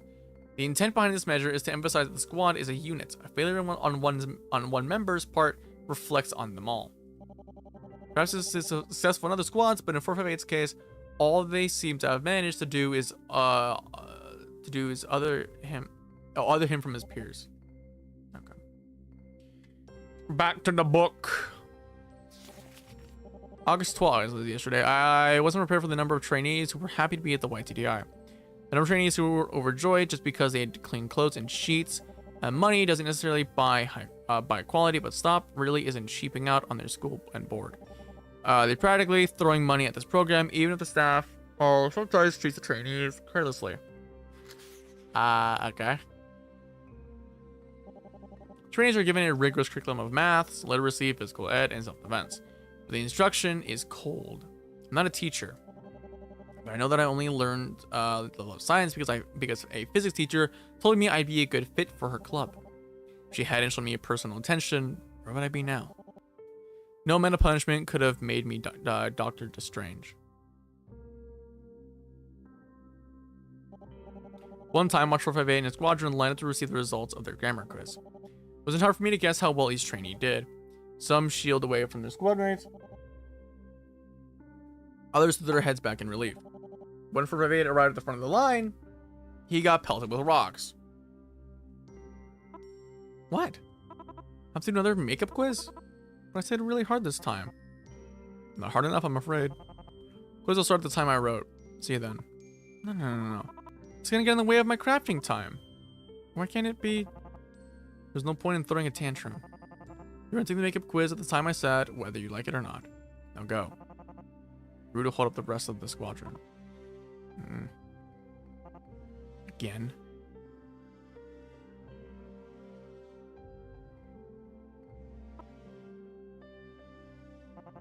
Alright, everyone. 10-minute penalty. Line up against the whiteboard. Quietly. 458. You'll be in the middle.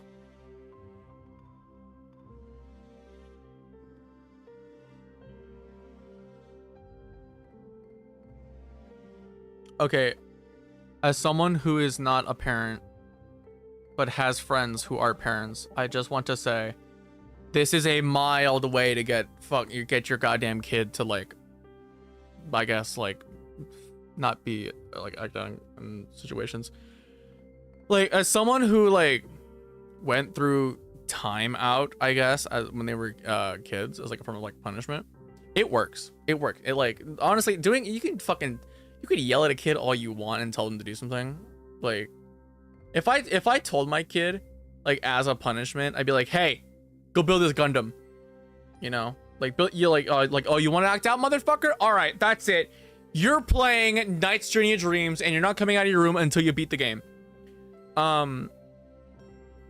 Like, you can turn anything into a fucking punishment. Like, shit like this is effective. It's just not effective in a classroom setting. Because to me, this only fuels, like, hatred towards the kid. Especially if it happens multiple times.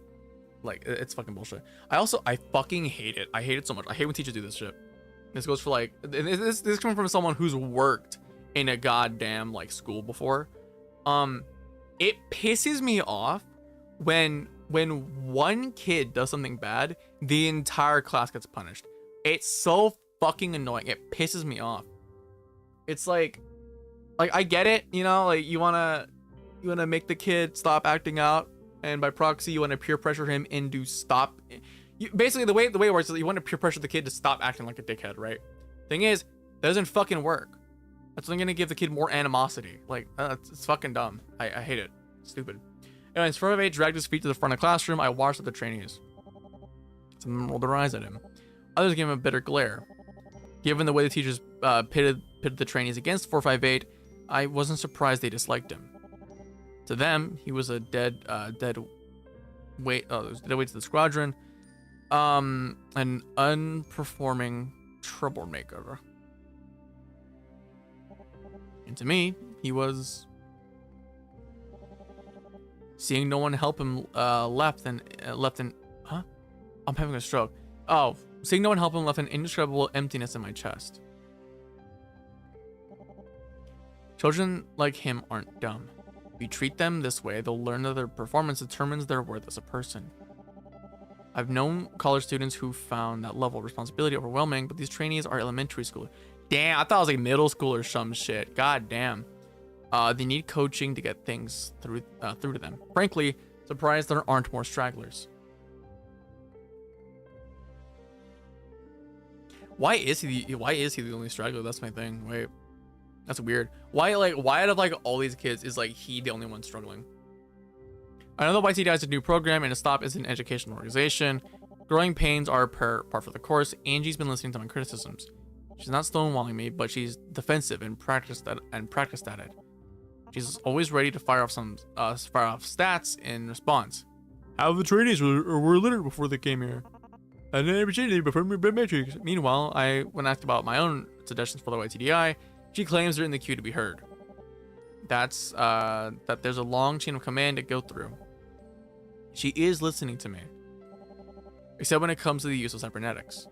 Annie says that they're helping disabled trainees, but she brushes off their side effects as easily as if we're discussing fringe theories in the classroom. And if she does, can't help but wonder. How are those trainees coping with technology grafted to their bodies? Did they ask for those enhancements?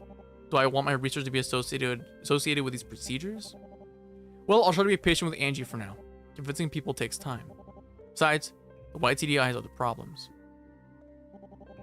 Trainees sleep in a panopticon.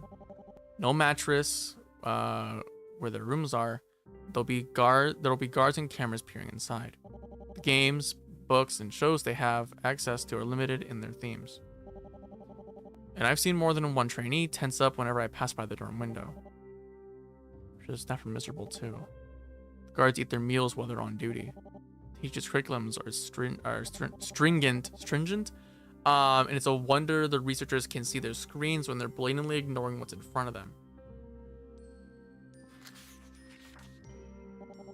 If Stop wants its own boarding school division or JROTC program, more power to them. But I wish the YTDI wouldn't be so cavalier with cybernetics. Overbearing with security measures?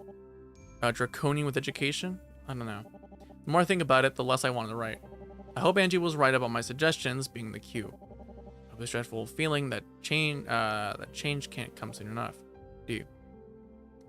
Interesting. She's still fucking dumb though. Still stupid. D, did you censor anything from your talks with Tan? From what I read, she's far from honest. Angie isn't some zealot.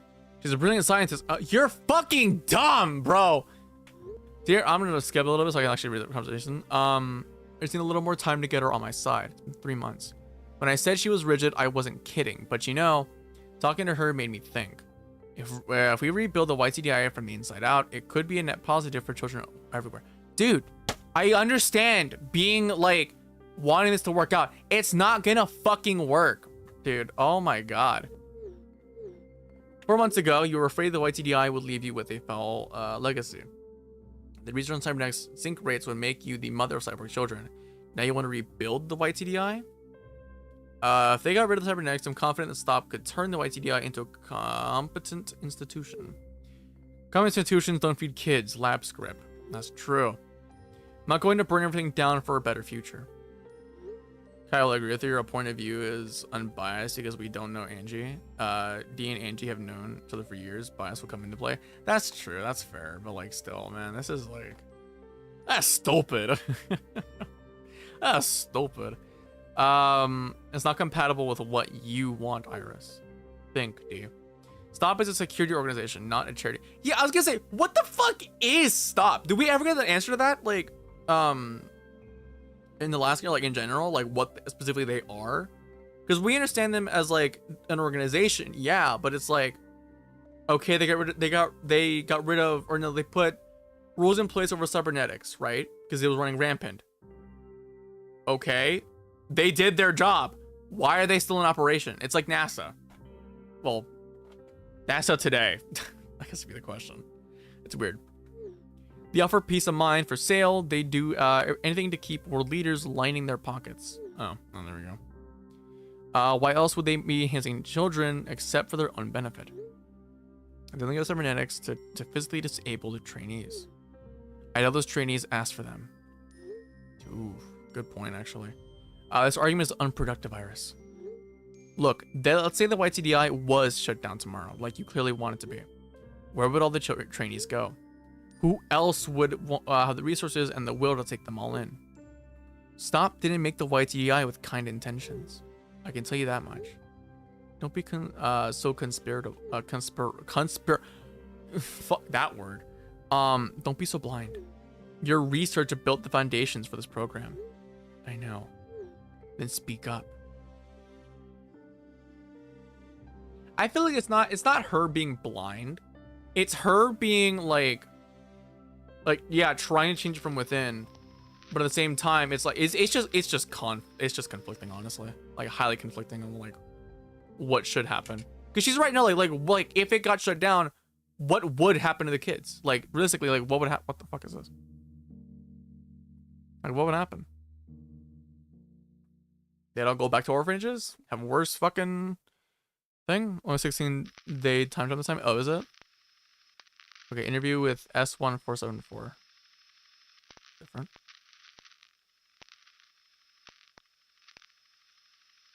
Yeah, this is only like a what, 7-day time jump for this one, for this date. Oh, it's with Shreya. Okay. Thank you for speaking with me. I'm sorry, by the way, about how sudden all of this is. It's okay.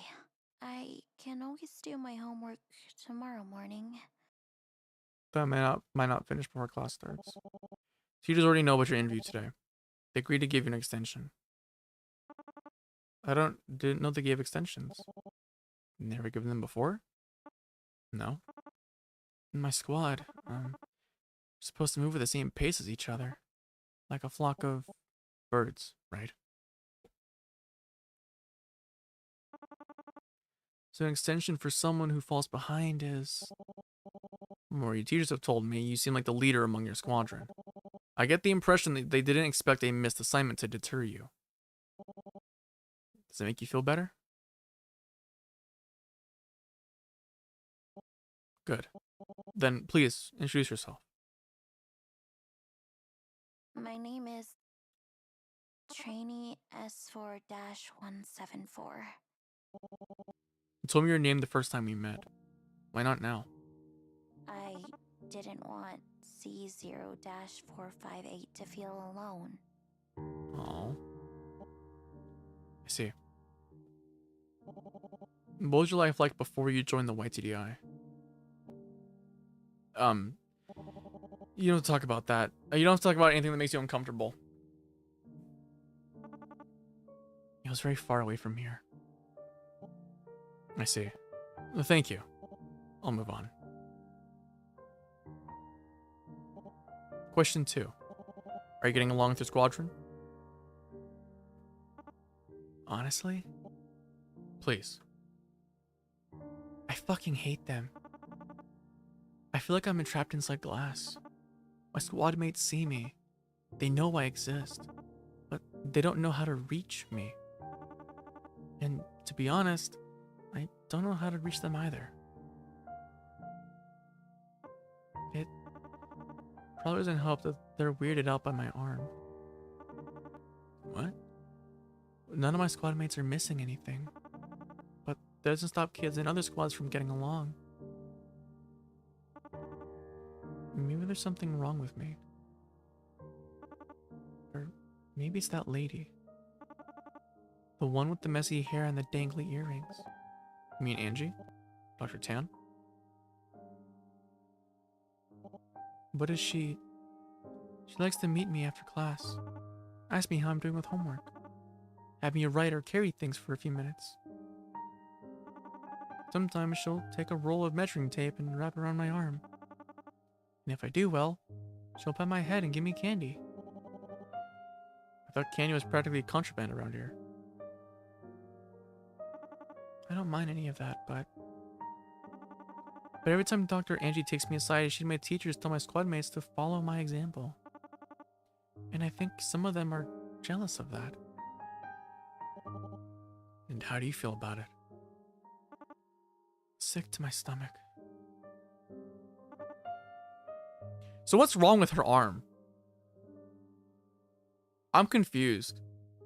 Is it like she doesn't have any fingers? Is that what it is? I'm very confused about this. I don't like working. I don't like being in the spotlight. They call me a hard worker, but I'm just trying to escape notice. Just trying to avoid arguments, fights, the other kids. My squad mates drag me into other messes anyway. They want Dr. Angie's attention. They want to be praised. They want candy and they all want to be someone's favorite. My class scares me, Dr. D. We don't have to talk about them anymore if you don't want to. Please. Well then, what do you think of 458? Ow. Oh, 458. I like him. He's my best friend. He told me the same thing. That's makes me really happy. When I first came to the YTDI, he was my assigned roommate. As soon as I entered my dorm, he marched over and swung his hand up to greet me. He had this big, goofy grin on his face. I've seen it before. Strangers that act friendly. Bad people with fake smiles that are trying to get something from you. And I didn't know what he wanted from me. So for the first few weeks, I tried to avoid him as much as possible. Finding a quiet corner in the library. Hiding in a bush in the middle of the courtyard. I thought he'd get tired of it after a couple of days. But somehow he'd always find me anyway. One day, I couldn't stand it anymore. So I just asked him, "Why do you keep bugging me?" And you know what he told me? "You look lonely. Aww. I want to be your friend." Aww. He wasn't hiding anything. He's so sweet. He didn't want anything from me. Somehow, I could just tell he was sincere. And that's how you two became close?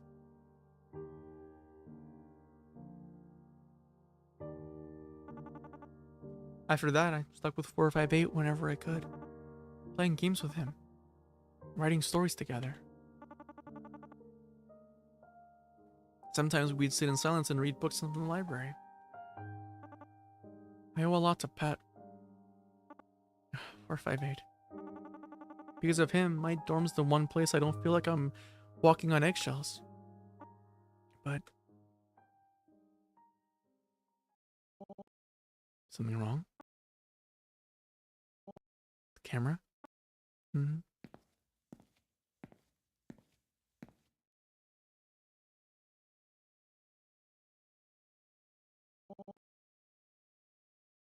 It's a standard model. Video, but no audio. There's no need to worry. It won't pick up anything. It won't pick up on anything we say.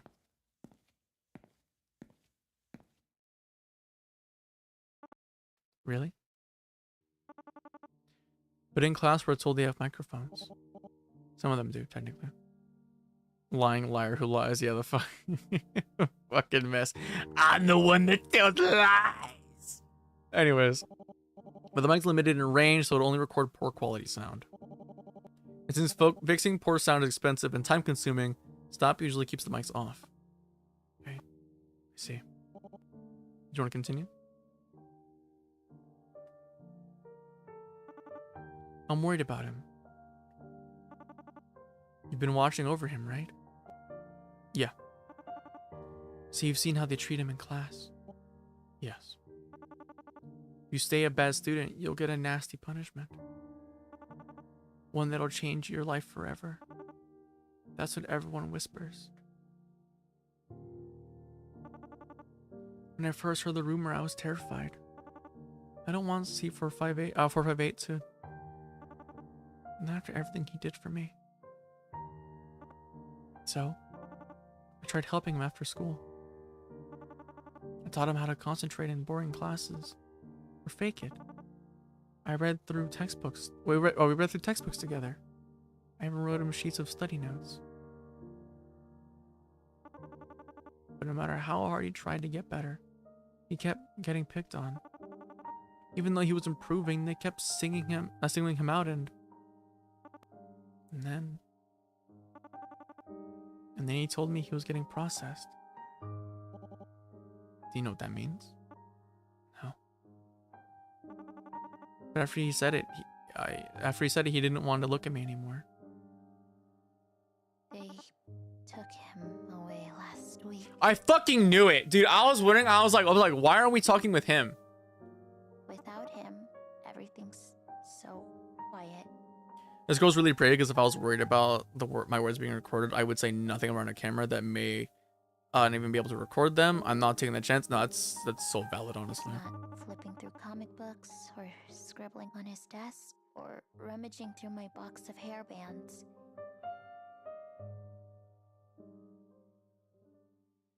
Am I a bad friend for thinking he's being punished right now? Why would she think that? No, that's such a reasonable thing to assume, though. Especially with like how shady this place is. I wish I knew what to say. Aren't you a doctor? Don't you know what's happening to him? I'm sorry. I'm as much in the dark as you are. But knowing him, I'm sure he'll be okay. He's a strong boy. You think so? I know so. But he is the center of my case study after all. I hope you're right. I think I'll conclude our interview here. You look tired. Do I? Honestly, you look like you're about to fall asleep. Maybe. But a parting gift to help cheer you up? I have a pack of stickers, scented stickers. Here, choose whichever one you want. Thank you, but I'll be alright. Really don't want one? Thought they were cool. Don't worry about me. Dr. Angie has me covered. Save them for Pavel.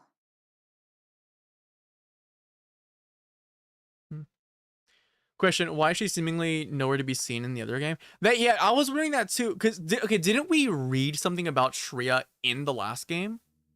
Right, I swear to God, we saw something about her. We have to go through this shit again. Yeah. Okay. Hang on. Oh my! What even is that emote? Pew pew pew. Was that fucking Shroud? That is Shroud. Jesus Christ. Okay, hang on, Shroud. I'll be right back. I'm gonna get a refill of water. Cause, dude, I'm burning through my water right now. And my throat's starting to fucking, like, climb up. I'll be right back. Holy shit.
Okay, chat. I am back. Let's get back into it.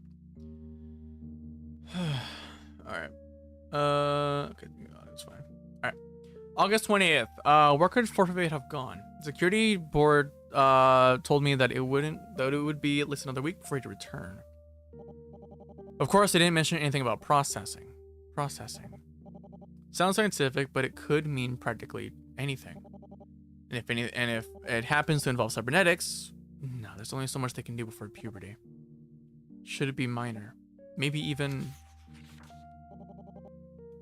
Why am I still trying to rationalize this? I've deferred to stop and all its excuses, despite having the proof right in front of me.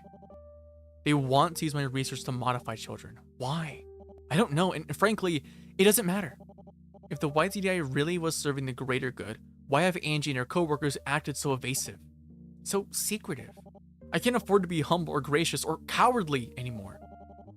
I know more about cybernetics than every other researcher in the department put together. And yet, I allowed myself to be cowed. I acted respectably. I never caused a scene. Because I cared much more about appeasing Stop than doing the right thing. I can't look away anymore. So they shouldn't be able to either. I'll finish my reports. Thrust it in their faces. Make them see what they've wrought. I'll be diplomatic, even if it means biting my tongue. And I'll write this. All cybernetics have limitations.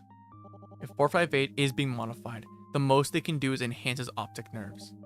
Still invasive and perverse, but once he's endured the anesthesia and intense PT regimens, it ultimately won't affect his daily life.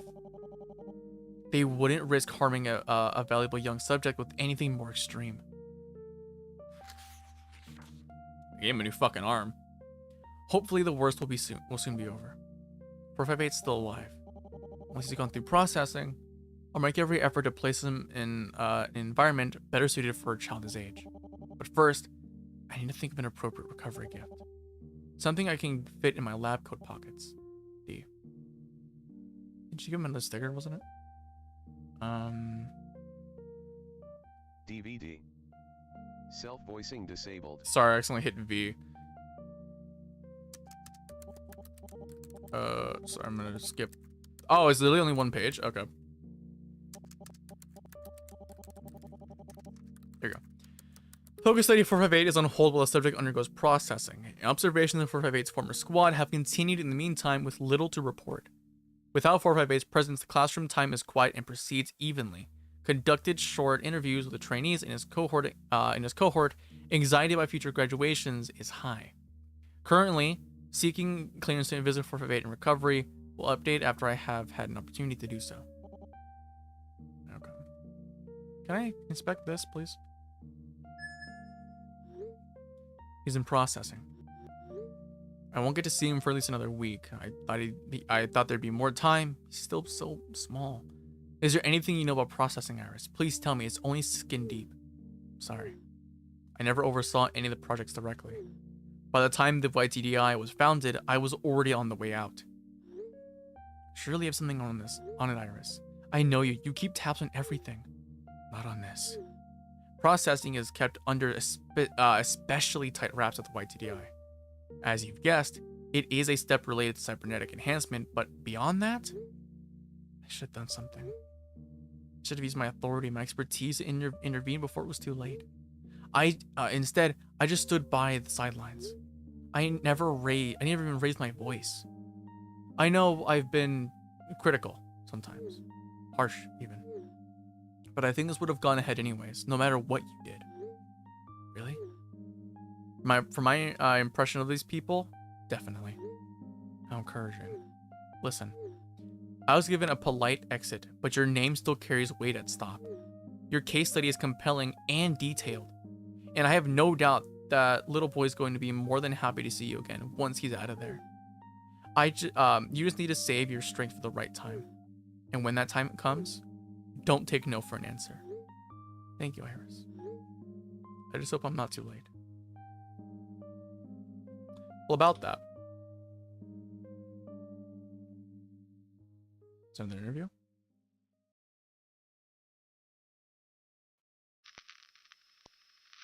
Oh shit! There we go. Finally. Okay, so this is a few days later. Okay, so like a week or so later, we actually got to like see him again. Okay. Interesting.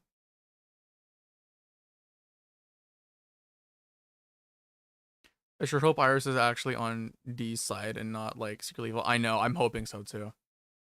Good afternoon, CO458. I see you're back from processing. Dr. Deidre? You came. Aww. You sound surprised. I promised you I'd visit, didn't I? Yeah, but...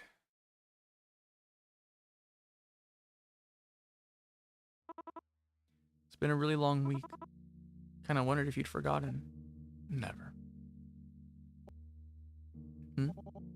What's this on the floor? Oh, it's just a puzzle piece. She was working on finishing it while I was gone. When I was put back in, it got trampled on. Shri wasn't happy about that. Can imagine. Here, I got you something. I figured you need a pick-me-up after processing. Aww.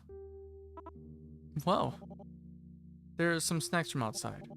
I promise it tastes nothing like script. I didn't know they made such food. They made food so colorful and tasty. Glad I picked out something good. So, what have you been up to since processing? Just resting? Well, I'm trying. But Shuri keeps bringing me classwork. I thought I didn't have to study anymore. It's very rude of them. Sorry, 458. You know, I've been thinking. You don't have to call me that. You just call me Pavel. For the sake of the case study, I really shouldn't break protocol. Did you break protocol for the gummies? Alright. Sorry, Pavel. Much better. Is having a proper name important to you? Indeed it is. It's a big deal for you too. Not just anybody gets to call me by my true name. Oh? Yeah. It's like I'm letting you use it. You and Shri, no one else. You're in my inner circle. You get to know my secret identity. Like a superhero, huh? Exactly like a superhero. Got it. I'll keep it hush-hush then. Have you been outside this room since processing? No. When I said I was bedridden earlier, I wasn't exaggerating. Thanks. You've always got the right word for me. But yeah, being bedridden, it's really starting to bug me.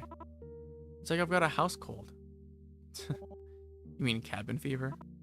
Whatever. The same thing anyways. Then what happened during your processing? Well, it's kind of like getting my teeth cleaned. Like one moment I'm laying on this long, hard table. They've got this big light. They've got this big light over me. Kind of like a spider with a bunch of eyes and legs. The light was super bright underneath, and I was surrounded by all these doctors in white uniforms and masks. I was told to count down from 60, so I did. But then I fell asleep before I could finish. And then I woke up and...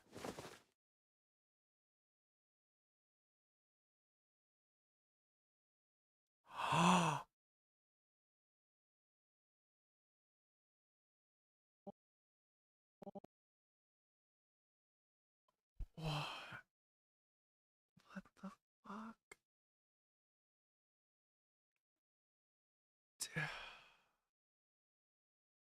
Told you they ate his bones, clearly.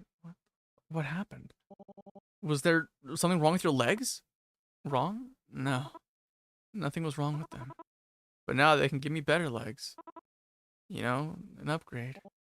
Better ones? Ones that'll let me run faster or jump higher. Like a real superhero, you know? Really, it's okay.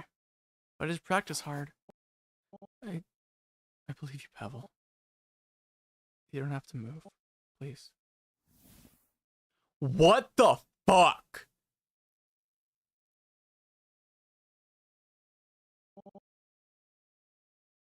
You're very brave. Do you know that? Of course I'm brave. Brave like a hero. Here, hide these under your pillow. Did not expect that. Dude, I didn't either. What the fuck? Make them count. I'll be back in a week. Promise. See? See you again, Dr. D. Dude, I'm actually upset. I'm actually fucking upset. What the fuck is wrong with these people, bro? Oh my god. I can't be a part of this. No one should be a part of this. It's not enough to leave. The fact that anything like this could happen in a modern facility, a lot, obviously, yeah. Maybe it was always naive to think that one case study would fix stop. You think? But if so, what then? What now? God, Angie's gonna deflect it too. Angie's gonna deflect it. If she talks with Angie, it's over, bro. Alright, so what? It's been a week, right? I think it's been a week.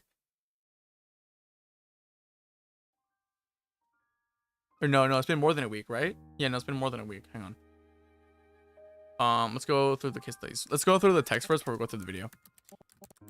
I'm absolutely appalled by the YTDI's decision to perform major amputation on trainee 458. Improvements in synchronization rates are irrelevant. This technology was only ever intended for use in adults, save for rare exceptions. The relatively static rate of an adult body allows for easier construction of prosthetics, and only a mentally mature individual can reasonably be expected to endure the inevitable side effects of cybernetic implantation. Let me be clear. Rejection symptoms are not a risk. They are an inevitability. For all the advancements in biotech over the past few decades, there have not been enough to stop the body from revolting against artificial neurons when they are stitched to its muscles, or from realizing that the hunk of polyurethane and silicone in its skull is not a part of its gray matter. Medications can suppress the body's immune response and stave off seizures, but it's a patch, not a long-term solution. Despite these facts, 458 was approved for a full-time transfemoral amputation and implant preparation procedure. I cannot conceive of a scenario that justifies the callous removal of two completely healthy limbs from a young child. The fact remains that 458's quality of life has been significantly impacted for no reason beyond the YTDI's goals. If this is the level to which the YTDI is allowed to conduct itself, then it is clear to me that STOP has become little better than the organization it once worked to quash. There is no theoretical threats or future crime that justifies what I have witnessed. If this is what my research is now supporting, then I would rather have never pursued it in the first place. Dr. D. Damn. We'll go to the diary first. December 3rd, they took his legs. They took his fucking legs. As if stripping him of his name wasn't enough, they ripped his legs off his body. Why? I can't think of any good reason for this. Pavel, sunlight that he is, said that they planned to give him better ones. He even tried to prove it, in spite of the pain. And the worst part is, it's not over. He hasn't graduated yet. The last time I tried to visit him, he'd been taken back in for further processing. I had to find out from Shreya of all people. The guards barely seemed to care. Asking about his absence was like asking about the garbage being taken out a day earlier. What the fuck? Someone else did the work, so they didn't need to know. They said all of this while looking at me with that expression they always wore on duty. One of malice, of superiority, of contempt. Funny how they press the kids to be smiling obedient while the adults look like boring children. Okay, hang on, chat. Max, tell me real quick.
Okay, chat, I'm back. Sorry, Mac was calling me. She was like saying how's doing. Right, anyways, back to the game. When I entered their room, I noticed a distinct coldness in the air. Shreya looked awful. Has she been eating properly? She seems so frail. If she was taken to the operating table now, her chance of survival. I have to leave Stop. And the YTDI has to go with me. I don't want this, any of this, to be my legacy. As if. What's an academic supposed to do against an intergovernmental organization with unlimited resources and an ever-growing supply of cybernetic muscle? Maybe I can follow Iris' example. The case report will be my indictment of Stop. My voice should still carry enough importance to damn it on my way out the door. Wait, was Iris the one to leave Stop, but at the same time, like, release the report? Is that what that was about? But if I try to make an impact with my exit instead of leaving quietly, what'll happen next? If I say anything about those cages the kids were kept in, the courts will bury me. I'll have to hope that Stop doesn't single me out extra judiciously. And if they do, I'll have to kiss my future academic opportunities goodbye. But so what? They can't expect me to keep quiet after everything I've seen. That one conversation with Angie still makes my blood boil. We were observing a physical education class. The kids were told to run laps to the point of exhaustion. What the fuck? And in the YTDI, they probably were forced to run past that point for research purposes. While the teachers were tending to them, Angie leaned over and whispered to me, "Look at how strong they're growing. Healthy and smart and tough as nails. Isn't it incredible?" Then she looked back at the back ranks and soured. They're still stragglers. Yeah. Gotta iron out all the kinks eventually. What the fuck? After she said that, she turned back to me. You know, if that squadron were enrolled in public school, some PSHE teacher would probably would be coddling them by now.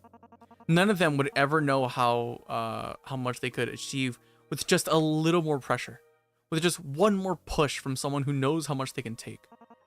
Back in school, I knew this kid, one with a hole in their heart, maybe some large ASD. They had it rough, but they persevered. They didn't pity themselves, had pride. But the teachers insisted on coddling them, waiting on them hand and foot, carrying their books, giving them extra exam time, let them skip physical ed. The adults around them let their condition define their life. By the time we graduated, I barely recognized them. Ended up more ghost than person. I suppose you know what ASD is? It's like I'm assuming it's like a heart condition or something, right? I don't know what it is. I can only just assume. If I knew then what I know now, I wouldn't let them fail themselves like that. Autism? Really? What the fuck? She's mad because they had fucking autism? What the fuck is autism spectrum disorder? Oh, I see.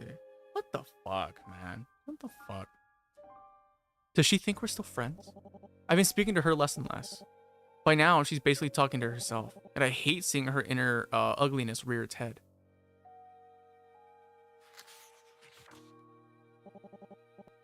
It could also be atrial septal defect. What is that? I mean, well, they said a hole in his heart, right? So I'd imagine it'd be like some sort of like heart thing. But if it is autism, that just makes it even worse, honestly. As soon as Pavel's healthy enough to graduate, I'll make my move. I'm not leaving Stop without him. D. Oh, so she's planning the escape already. I think it's that second one since she mentioned the heart. Yeah. But well, what is atrial septal defect? What is that? Assuming it's a heart condition. I got my 2 weeks notice lined up with Pavel's estimated graduation.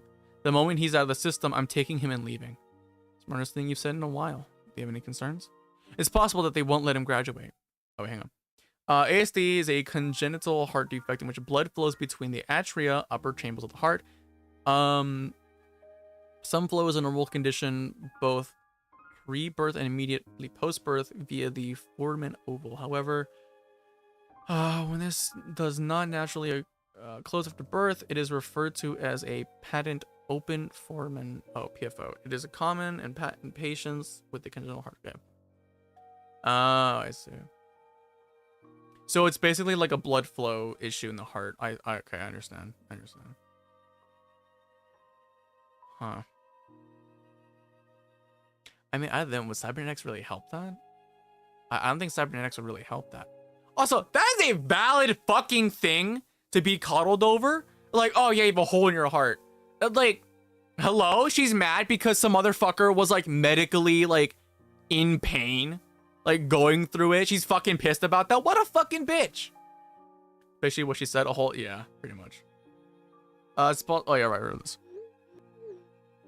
Promises for services rendered don't mean much to people who mutilate children. And if my case study is half as explosive as I'm hoping it to be, it's not the kind of thing that will stop will let circulate for long. There are plenty of people out there willing to listen to you. Not after I slander an intentionally beloved crime-fighting organization. We don't have friends and PR allies in the media. It'd be easy to paint me as another disgruntled former employee, disappointed with the lack of direction in her career and looking for a book deal. Sorry, D. I wish I could tell you. Oh shit. I wish I could tell you that wouldn't happen. That won't happen. But even if things do go to shit in your end, allow me to give you a silver lining. When Pavel gets out, and he will, you can bring him here. Oh, Iris. Once upon a time, it was a garage. Then it was an unrealized research lab with some living quarters. Now, it's yours. It's no 5-star hotel, but it's not too bad this time of year. There's even a river nearby. I don't know what to say. You're just giving that to me? What did you expect? I'm a wealthy woman with very few hobbies. I would have ended up renting it out even if I remembered it was there. Oh, if I remembered it was there. Much better for you two to get some use out of it. Thank you, Iris. I really mean it. I already owe you so much. Hey, the place isn't that big. I'll keep that in mind. You'd better. I don't want to hear any complaints about it being cramped down the line. Stay safe, D. I'll try. Is that it? Okay, there we go. I'm assuming this is the last interview we got before shit hits the fan. Or not? Fuck. September 9th. Damn, so wait, so did she make her move the same day? Oh my god, Vertex, yeah, I know, right?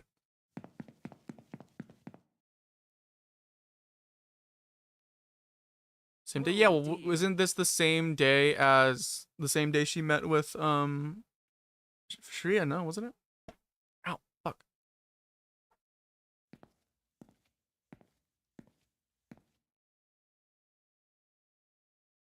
There's a fire drill going on? What? Oh, no, just looking for Pavel. Can't find him anywhere. Same day as the text messages with Iris, I believe. Oh, okay. Pavel? Who's... Oh, 458. Well, it's okay. I'm certain he's around here somewhere. I mean, it's very safe here. Not like he could have just wandered off. Yeah, now with any fucking legs, bitch! Of course not. And yes, it is. It's very safe here. I'm... What? I'm not convinced that any of this is necessary. You're talking about processing? For starters, the post-op is never going to look pretty. You know that. You've seen it thousands of times. On soldiers, volunteers, adults. You didn't see the places we pull these kids out of. Filthy, overcrowded, underfunded. This facility is very clean and very well funded. That doesn't make it right. Whatever your justifications are, I'm not sure I appreciate your tone. We've been nothing but transparent with you from the beginning. We've given you complete access to our building, our resources, even our subjects. I had to fight for you, you know. Then why wasn't I notified about Pavel's processing? Maybe you weren't on the right mailing list. There are no conspiracies here, D. You all people had to have known exactly what the initiative's goals were, or are. Angie, look, I'm not in the mood to argue medical ethics with you in this goddamn hallway. 458's in recovery. He's fine. What? How? This isn't some back alley surgeon for hire operation. We know what we're doing. Do you? Just get out. Shut up, bitch.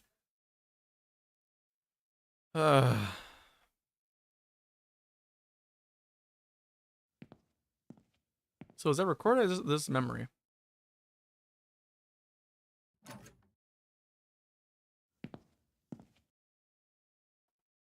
Awful? Are you? Oh shoot, we actually get to see younger her. Oh god. Your head, your hair, your eye. It's Dr. Deidre?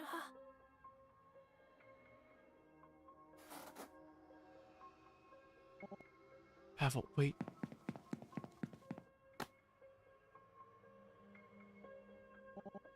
I've got you.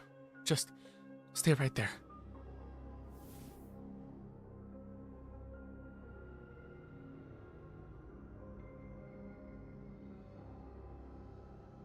Dude, the fucking art style changed though. What the fuck? Has anybody been here to take care of you?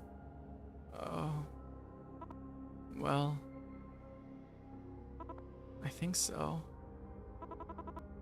Tree has been here at night a few times. Hasn't said much though. I pretend to be asleep because I think she might be scared of me now. She's probably worried about you. I'll go back and talk to her, okay? Okay. I really don't want to upset her. You don't have to worry about upsetting anyone, okay? You haven't done anything wrong. How are you feeling? I don't know. I'm tired. And weird. It's alright. I'm scared. My graduation is soon, and I'm scared. I don't know what's going to happen.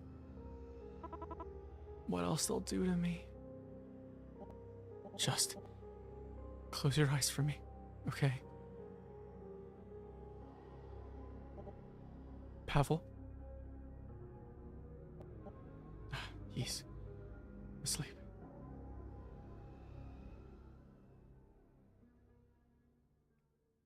Dude. What? I was not expecting that. What the fuck? There. They're going to tear him apart. Rearrange him again and again. And not just him. All the other trainees here. All the other children yet to come. Over and over and over. And for what? This is my fault. My research laid the foundation for this. My reputation funded this. I let this happen. I did this. There has to be something I can do. No. I have to do something. Something more than writing words on a goddamn page. That's it. I'll break him out. Prevent him from graduating. I'll burn this program down to the ground as we leave. At this point, this isn't even a call for justice. It's just plain cause and effect.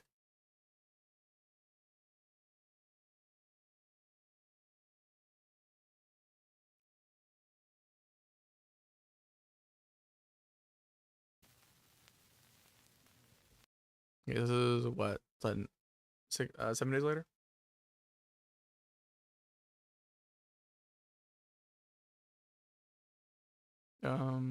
Let's go to the diary. A week? Yeah, oh yeah, it's been a week, yeah, right. I'm going to destroy my life's work. I'll have to update the textbooks. Small footnote at the bottom of the page or in the back of the index. Dr. D went on to commit multiple terrorist acts. We in no way, shape, or form approve of her blah, blah, blah, blah, blah. Fine by me, so long as they leave my name in. A curious kid might search for that crazy lady name on the internet. Find a case report written by her and give it a read. Better a pariah who speaks the truth than a diligent researcher who can't stand to look at it. As I walk through the white DDI's halls, my stomach drops whenever I pass the spots all rig. Though the guards just stand around and glower at the kids, they're still combat-ready professionals. More than a match for little old me. If they ever catch on my plans, they could drop me before I even enter the building. Funny, I haven't feared others being able to hear my thoughts since I was in college. I remember feeling guilty when I learned about thermal runaway and lithium-ion batteries. When I realized how easily this knowledge could be reapplied, I was convinced that there was something wrong with me. Maybe I was right back then. Compared to my usual work, making bombs is dead simple. I spent most of my time planning how I'd space out the fertilizer purchases. Looking back on it, smuggling Pavel's snacks made for a fine trial run. I have surefire proof that the guards won't check me. So why am I still so anxious? If it's not my legacy and it's not the process itself, am I afraid of what will happen to Pavel after all this? I can house him, thanks to Iris. I have money. I can cook. But there's still so much I don't know about Pavel. How will I care for his medical needs? How will I educate him? Will freeing him doom him to a life in hiding? And Shreya. And the children, and every other poor soul has been victimized by this program. Where will they go once I'm gone? Even if I could house them all, they wouldn't be free to leave. Not with Stop on their tail. I'd have just moved them from a spacious cell to a cramped one. And a cramped one next to a river. At least she thought about Shreya, yeah. At least there's that. Still.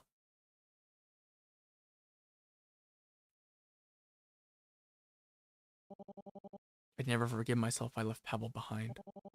My research led him to getting hurt. I won't let that happen again. I've done all the planning I can. For now, I think a eulogy to a life of service is in order. To my colleagues, the good ones, I hope you've been working from home. To the rest, you've got no right to complain about what comes next. And to stop, this is a war. Plant any more seeds, and I'll salt the earth. D. Damn. Let's read this. Met with 458 today. Engaged in more conversation activities with the subject. Became touched. So she covered up what happened. Damn. Became touched shortly after the session. Shortly in the session, so the visit was cut short after about an hour. Temperature and blood pressure appear to be higher than normal levels during the visit. Recommending an increase in immunosuppressant dosage. Recovery otherwise appears to be in place. To be on pace with expected timeline. Okay. I've expected her to name drop Angie for the bad colleagues. Honestly, I kind of expected it too. Like, what the fuck? All right. Do you think I'm doing the right thing? I'm not trying to hurt anybody. I just want to get Pavel out. Aren't you doing precisely that? Yes, but there's a growing list of asterisks. I can't save the other children. The numbers just don't work. How does that make you feel? Like garbage. Where will they go? They know nothing about the real world. Kids are tougher than you think. Not tougher than Stop. You'd be surprised. They'll adapt. That doesn't make me feel any better. I doubt anything could right now. What about a confession? I wanted all this. The recognition. The respect. The budgets. The pay. You know, before I came to Stop, I took 5 internships in one summer. Barely got my foot out the door before I added them to my CV and never looked back. And we all do. That's the game we play. I liked playing that game. I was good at it. And there's a sizable cowardly portion of me that doesn't want to give it up. And do you worry about Dr. Tan and the rest? Despite myself? Yes. That's just the kind of person you are. Excuse me. In case we don't get the chance to reconnect for a while, let me say this. Every system falls apart eventually. It's entropy. Forest fires are natural and healthy. Stop is no exception. If people are horrified by your findings and your methods, that's for the best. They'll quit, they'll leave in droves, and you'll have gotten them out of a dark hole. And if I hurt people, then you'll just have to make up for it. And the kids, they'll be strong. Even if their new lives aren't cushy or clean, they'll be lives that they choose for themselves. Again, it's not reassuring. I know. Very little is right now. You have a lot to answer for, D. You're already a history maker. From here on, I'm sure you'll be making history in a good way. Try to remember that when you eat breakfast with Pavel. Then, is this goodbye? It has to be. But you'll be in my home. I'll be there in some way. In fact, the sheets might still smell like me. Iris, gross. Apologies. Couldn't help myself. But you don't need me anymore. You'll do good. You always have. Thank you. Take care now. You're always my star pupil. You're always my star pupil, D. I trust you remember me as your mentor and friend. Hopefully, when you're retired and peacefully birdwatching. Goodbye. I'll miss you, Dr. Kai.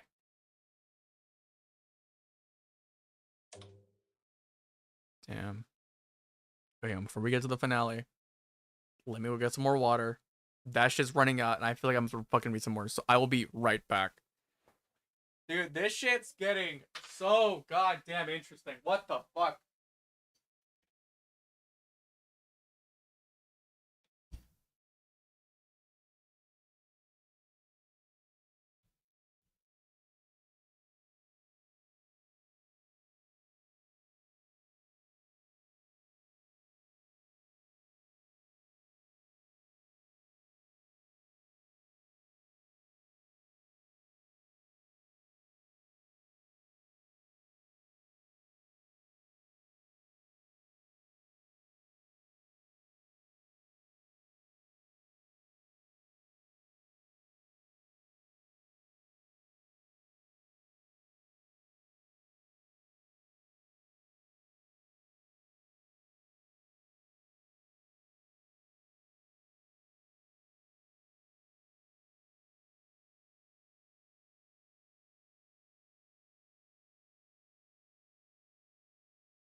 All right, I'm back. Got more water. Okay. Let's get to the ending, shall we?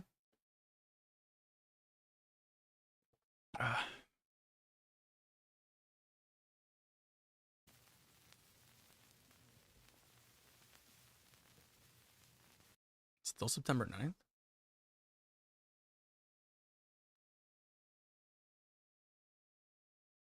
Hello, Pavel. Oh, good afternoon, Dr. Daedra. Feeling all right? Me? It'd take a lot more than this to... It's okay. You can be honest. Did you graduate training... did you graduate training not go well? Graduate training.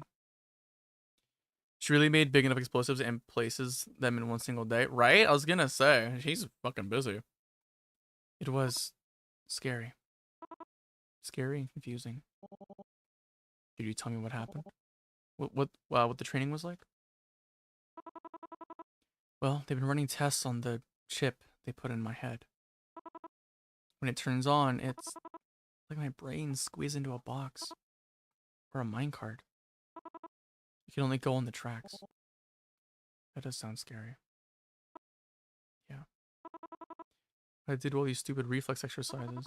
Dude, they did a fucking corrective brain operation? What the fuck? They only did this shit to make him, like, fall in line. That's so fucking bullshit. What the hell? After that, they made me solve math problems and other dumb stuff.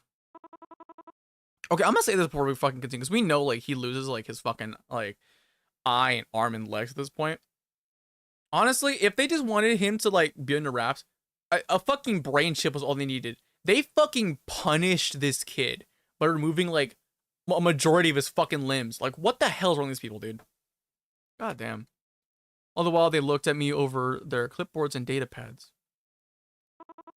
And so far, I've been doing good. I was doing everything they wanted, even when it felt weird. I felt like somebody was taking over my shoulder. Talking over my shoulder. Only that shoulder wasn't there, and that somebody was me. And somebody else was moving my body. Speaking for me. Speaking for me like it wasn't my body anymore. I was just so scared. It was gross and strange and deep breaths, Pavel. And I just couldn't take it anymore. I did something bad. I was upset. I couldn't help it. I couldn't. Pavel? Pavel. Oh my god. I got you. I've got you. You're safe. I'm gonna call emergency services right now. You'll be okay, I promise. Shit. Shit. He's on his side. There's nothing in his way, and I've set a timer for 5 minutes. I've done everything I can. Well, why isn't the emergency call button working? It worked for another trainee. I've seen it before. The maintenance team always checks it. Something wrong with his. No. They wouldn't. They wouldn't dare. They want him to die. What the fuck is wrong with them? Dr. D? Pavel? It's okay, Pavel. It's okay. I'm here. You had a seizure. Well, you're safe, and I've cleaned you up. It's okay. Why? Aww. Why did they do this to me? Why? It hurts. They want to hurt me. They want to punish me, don't they? It's 'cause I'm broken. That's why they want to fix me to be like the other kids. I can't stay alive and I never will. They're gonna keep taking me apart until I break. Taking me apart piece by piece like this forever. Dude, no, that's really sad. Pavel, you have to calm down for me, alright? You're going to make yourself sick. But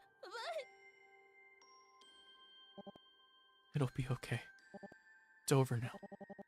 I'll make sure they won't hurt you anymore. I mean it.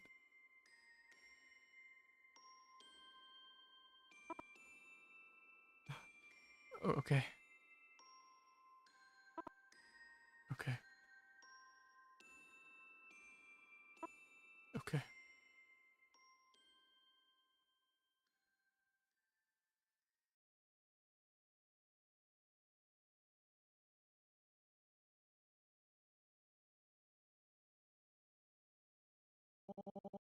Oh. I give Pavel a glass of water to sip. His hands are shaking, so I hold the water for him. After that, I help him into bed. Tuck him in and wish him good night. Stroke the little amount of hair left on his head. Then, I close the door behind me and walk out of the room. The door behind me clicks shut. I don't have the words to describe what I just witnessed, but I don't need a 10-page paper to sum up what I feel. Disgust. They took away his medication. His medication. How, in any world, is that justifiable as a punishment? He could have died. Pavel gets hammered down because he sticks out, but any kid would do the same.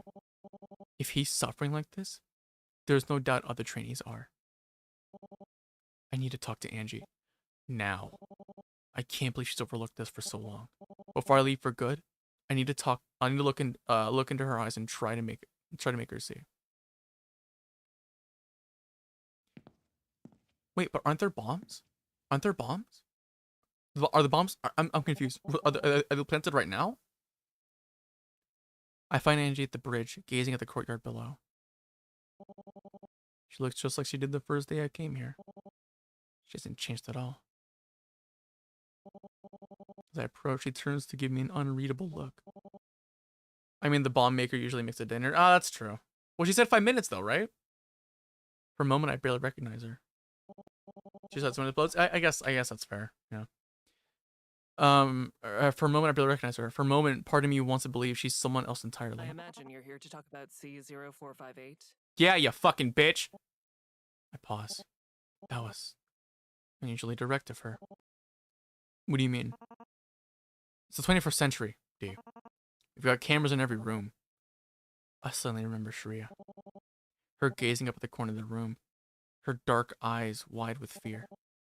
You were watching the whole time. She blinks. So you saw how I called for help. You saw him go into a seizure because he wasn't given his medication? We don't know that. A lot of the trainers here taking it. Oh, hate taking it. That's bullshit and you know it. These are your precious test subjects. Invaluable troves of medical data. If you wanted to, you could get a doctor to any room in this building in seconds. What are you suggesting? It's not a suggestion. You're punishing him for what happened during his graduation training. It's a long silence. The tension in the air twists my stomach in knots. She's choosing her next words very carefully, tasting them in her mouth, rolling them around like a boiled sweet. Nostalgia laps at me for a moment, a warm pool in the back of my mind. She used to do this before her research presentations, worrying the inside of her cheek as worrying the inside of her cheek as she awaited my feedback. Maybe you're right.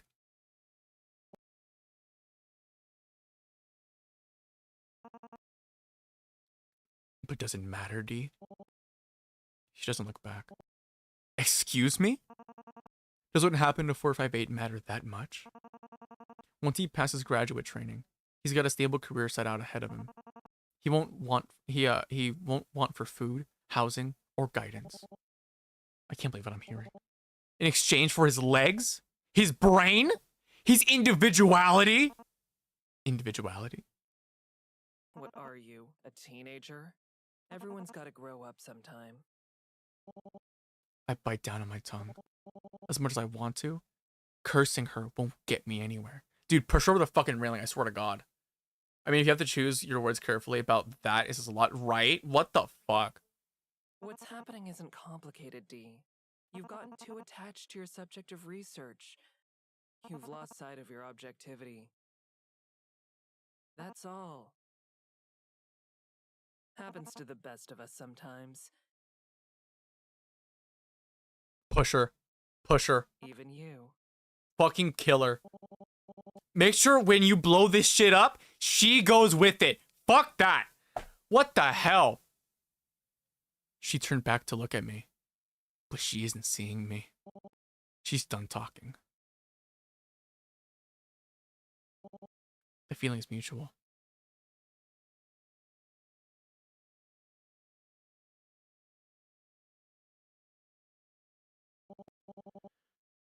Earlier in the day, I had printed out my case study.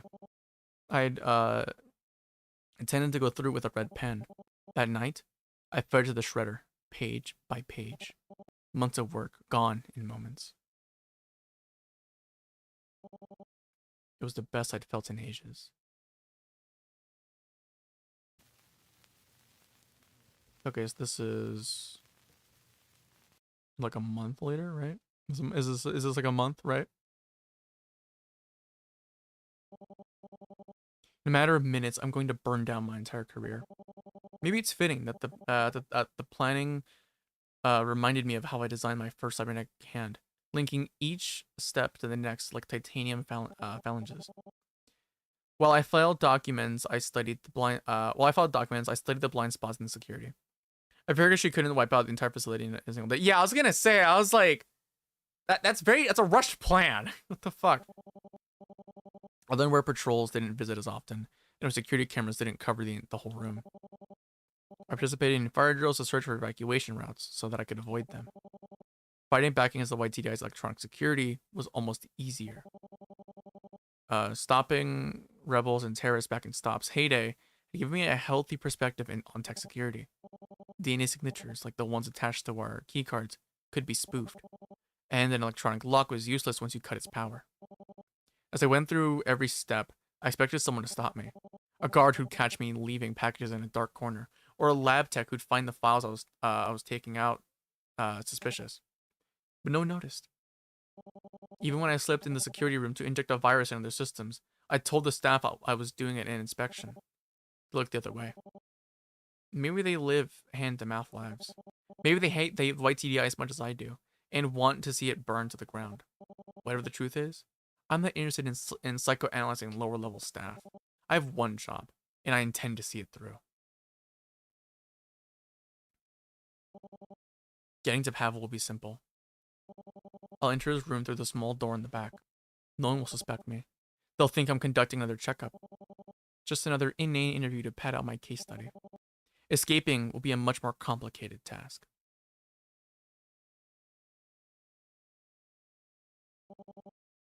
The security cameras are disabled, the safety alarms rewired, and the escape routes plotted. If things go pear-shaped, there's the pyrotechnics I set up ahead of time. Once I trigger the siren, I can't predict who or what'll get in the way. My heart's pounding feverishly. My brain's swirling with phases and countermeasures and backups. I'm painfully aware of every step and every breath I take. Because once I open the dorm room door, there's no going back.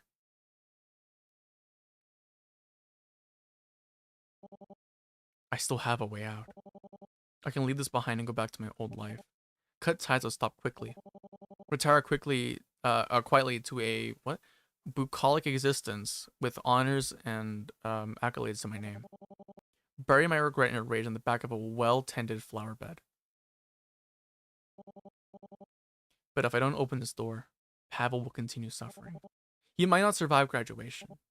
Even if he does, he'll become a nameless drone, a shell of a person marching through life, armed with clockwork thoughts and a plastic smile. I can't abandon him. Not to that. Bucolic relating to the consent. Okay.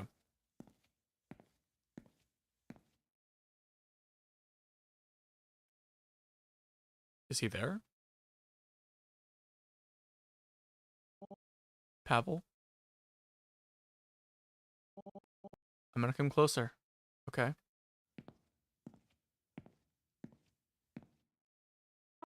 Dr. D? Where is he?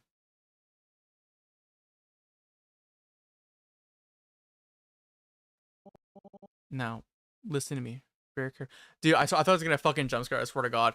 No, listen to me very carefully. I want to give you something. Oh.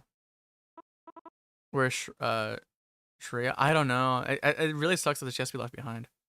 Wait, is it another snack? It's better.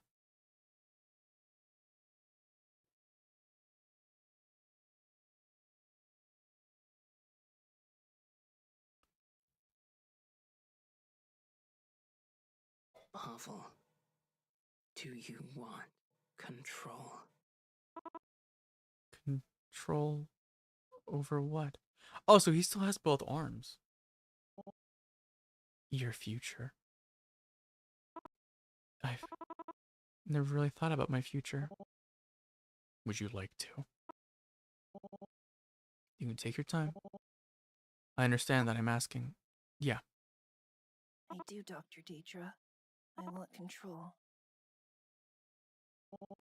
Then take the switch and press this button. As soon as you do, you'll be free. Let's go.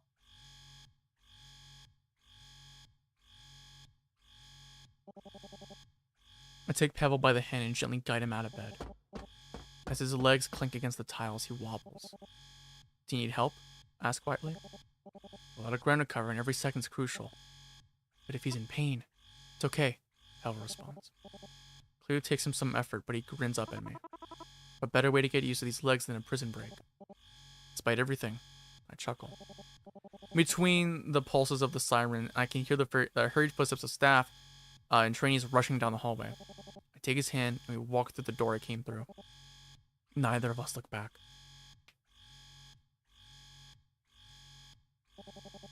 The back hall of the dormitory is empty. The alarm lights in the walls blink an angry red as confused personnel jog past us on their way to the emergency stairwell. We walk at first, I try to keep my hammering heart under control as we round the hallway. We're still too visible. I can't help but imagine a security officer behind every door we pass. I squeeze Pavel's hand tighter and he squeezes it back. His steps are shaky. They shouldn't be. Those idiots in processing couldn't even be bothered to calibrate the motors right. He's stable. And in spite of everything he's been through, he's keeping pace with me.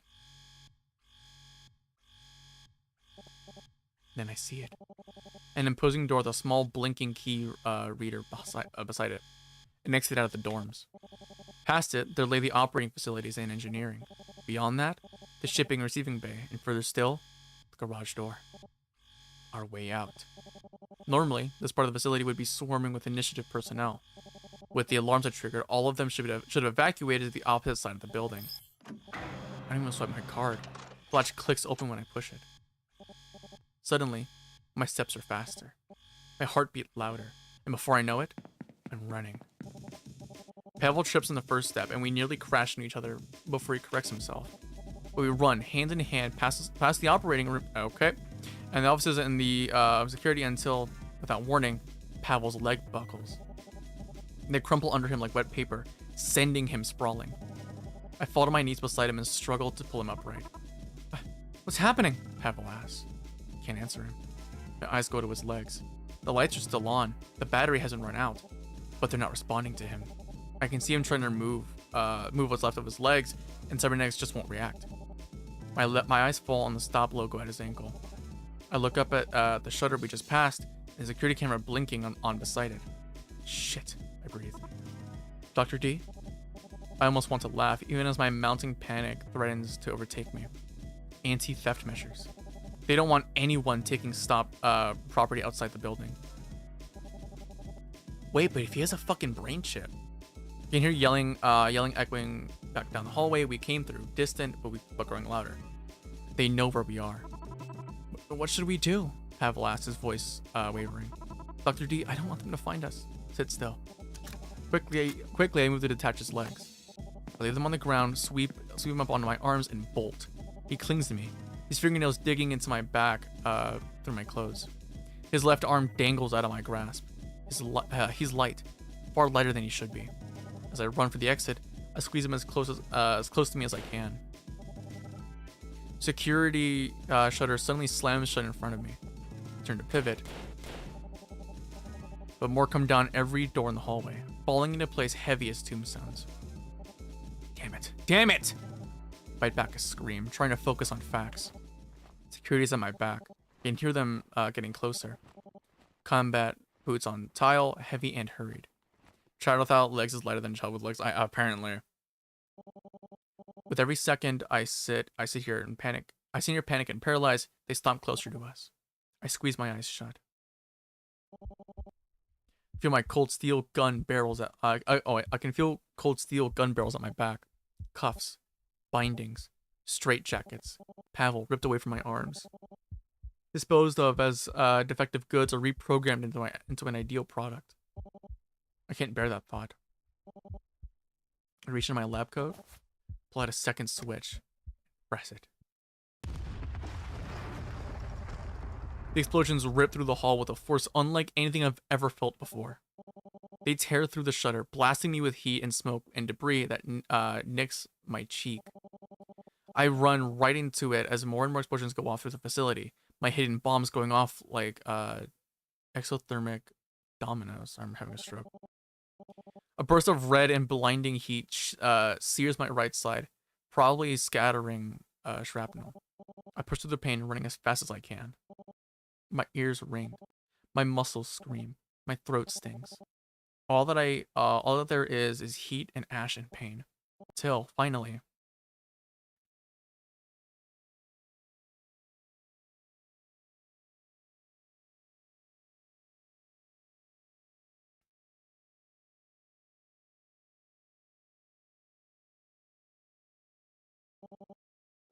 we reach the light.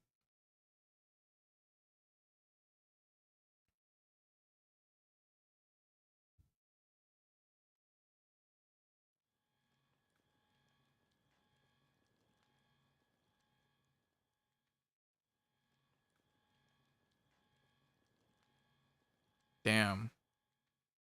She made a lot of bombs.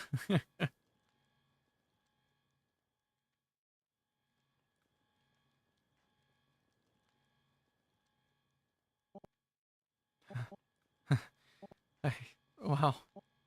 I can't believe you actually made it. Pavel, I think we're... Pavel? Pavel. Oh god. Your arm, it's all... Pavel, please. Speak to me.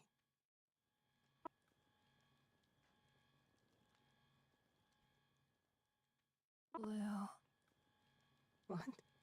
The sky. It's so blue. Shit, sorry, hang on. There we go. I haven't seen it in so long. You're hurting. Please don't push yourself. You're already bleeding so much. But I'll live. I'm no longer there. I'm free now, aren't I? Oh, shit, Yes. sorry. Yes. You are.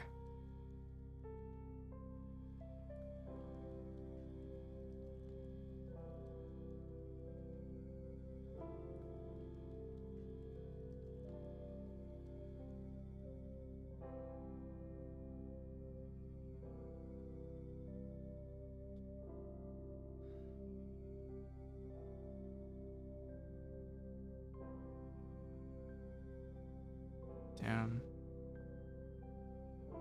Dude, that was good.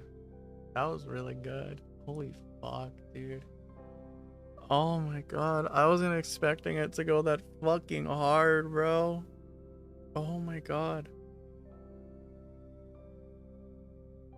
This is a really good series. I like these games. Holy fuck, dude. Oh my god. This shit is fucked up, man. Oh my god. Oh my god.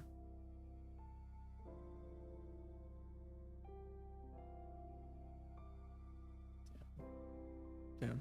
You think? Yeah. I mean, oh my god. No, like, okay. Just initial thoughts once when beating this game.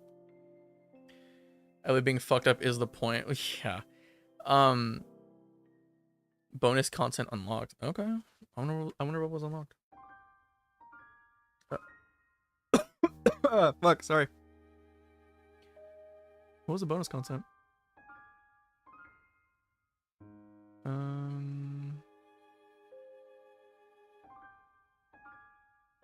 Oh, there go extras. What's this? Oh, is this all the artwork done for the game? Oh, yeah, it is. I don't know why it's doing that, though. That's weird. That's interesting. Okay, so the gallery, music room, and developer notes. Damn. Oh. This is really cute. This is a great game, though. Like, genuinely, really, really good game. I thoroughly enjoyed the fuck out of this. But just initial thoughts, though, on the game. It's great. Honestly, I think it's great. Definitely, this is a game where if you do play it, you have to play Mount Violence first. I mean, maybe you could, but I feel like playing Mount Violence first is kind of is honestly better, because you see what the events in this game lead into. Like, you see what happens. And this game gives a lot of like context that Malviolence didn't give. I will say though, actually no, wait, no, I don't think I can say this. Hang on, let me check the email. Before I start running my mouth, let me check the email to see if I can even talk about this. Hang on.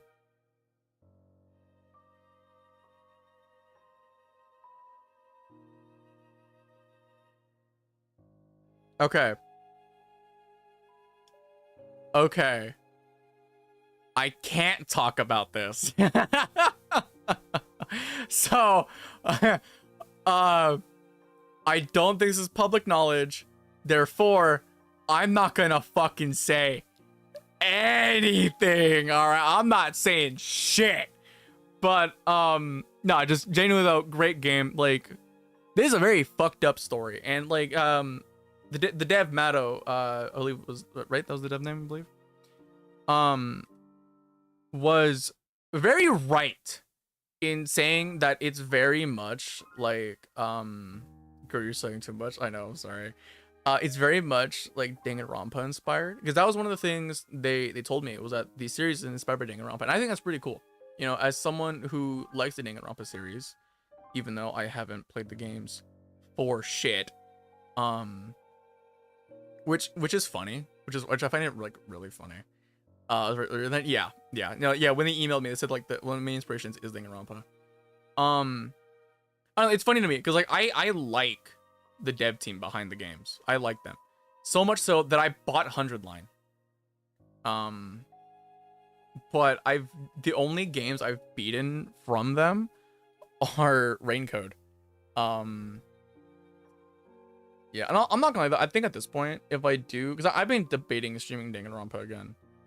But I think if anything, what I want to do is not finish the first game, but I think if anything, what I could do, this is if I even get into it, right? Need to finish Danganronpa. I know it's been fucking years at this point. It's like what, 5 years at this point? I don't know. It's been a long time. I think what I could do is I still remember the events. But I booted up the game a few months ago off stream, and I did play it a long time. I did play it for a bit. The issue is that I don't know what I'm doing. I'm sure chat could help, but I think the best course of action is to honestly just watch a video covering it. Like, watch a video breaking down the story of the first game. Because at this point, like, that shit's like a fucking anchor in the back of my head. It's honestly just like an anchor in the back of my head. And I kind of just want to move on to the other Danganronpa games. Because I see them on my Switch every time I boot them up, and I'm like, you know what? I'll just fucking watch a video. I'll just watch a video. The thing is, too, is like, I've seen spoilers. That's the thing. I know about Junko. Not because I've looked into it, but because like Danganronpa is such like a not I don't want to say mainstream thing, but I get spoilers of it because of like memes and like shit posts. So like I already know about Junko, which is the unfortunate thing. Which is fucking stupid. Junko's everywhere. No. Like I know what she is.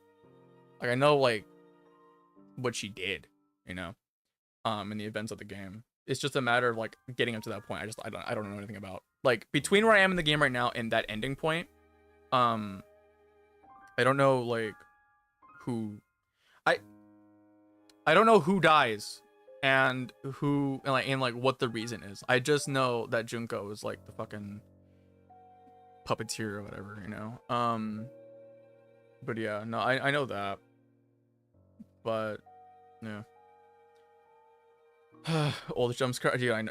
Has it really been 5 years? I mean, that's mean. I've been watching you for more than 5 years. Is it really? God damn. Have we known each other for 5 years, Arthur?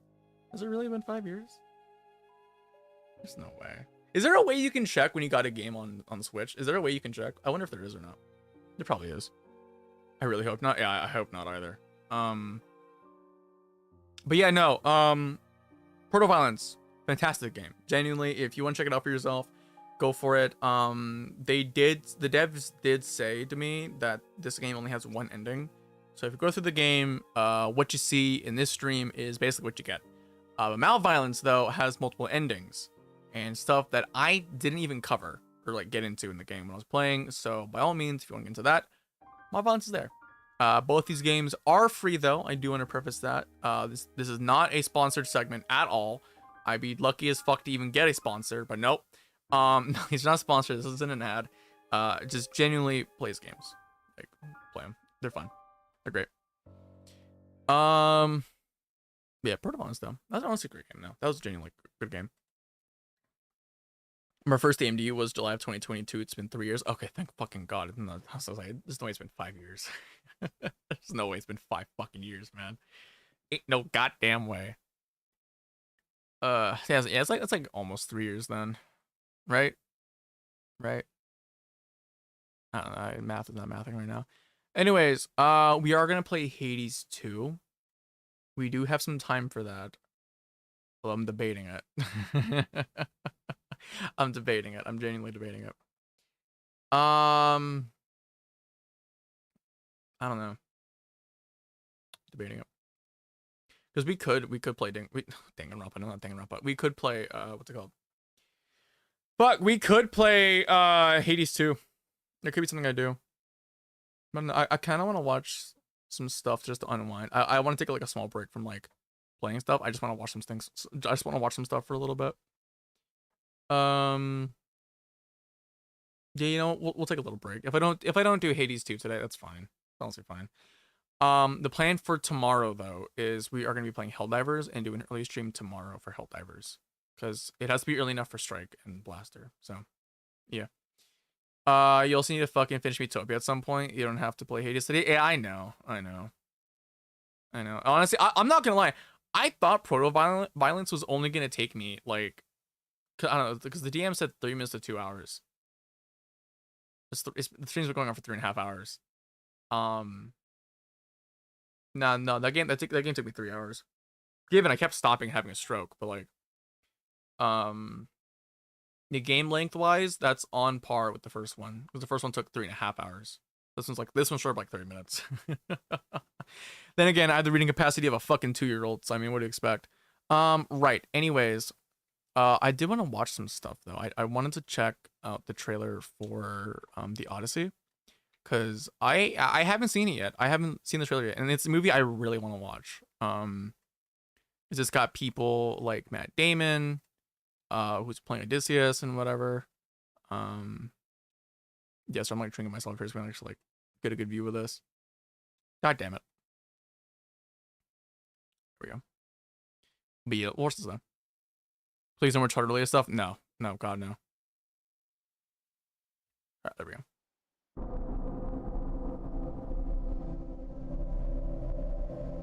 Yeah, Chad, this is the trailer for the Odyssey. Not an epic. Not an epic movie, sadly. If only it was.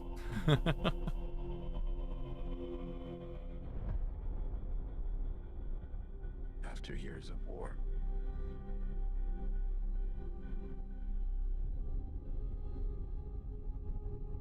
Oh, it's no captions, damn it. no one could stand between my men. Damn, my graphic changed. I know, right? And home. I fucking knew it. Tom Holland's Telemachus. That's fucking sick.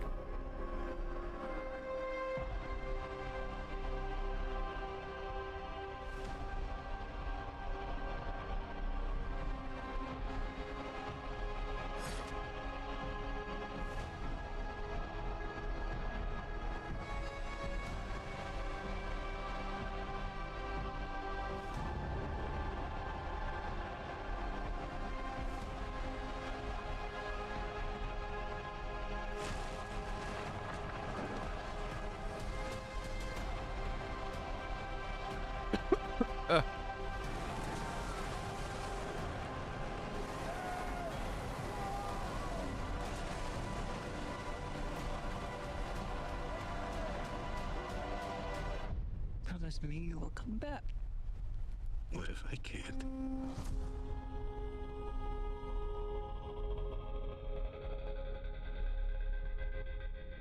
Damn, July 17th. Okay. I'm excited. I'm excited. Hell yeah. I wonder how they're gonna handle Poseidon now. I wonder how they're gonna handle that. Because Poseidon's like the fucking big bad of the Odyssey, essentially, like towards the end. And I wonder how they're gonna handle that. That's interesting. Huh. Interesting movie. I'm excited for that though. But maybe Christopher Nolan too. If you don't know, has directed, who was it? I think it was Tenet and was it Inception, wasn't it? I was it Inscription. Yeah. He made Oh damn, he made some banger films. I'm sorry. Hello? This man directed the fucking Dark Knight, Inception. I keep on saying Inscription, Interstellar, Tenet, and Oppenheimer. I mean, Dunkirk's there too. I didn't watch it, so I don't know if it's good or not. But god damn! Oh my god. This guy's got like an amazing filmography. What the fuck? It's just banger after banger after banger. What the hell? I mean, Tenet, questionable, sure. A very confusing movie. Cool concept though. But what the fuck? Dude, that's fucking sick. Hell yeah. Forgot I did that. Oh my god, chat. Did you guys see? Okay, for those in chat that plays Endless, have you guys seen the thing for Zenless regarding is it Zhao? Is that how you say your name? I don't know if that's how you say your name. Regarding Zhao, I'm trying to pull up the tweet. Let me see. Got it. There we go. Have you guys seen this?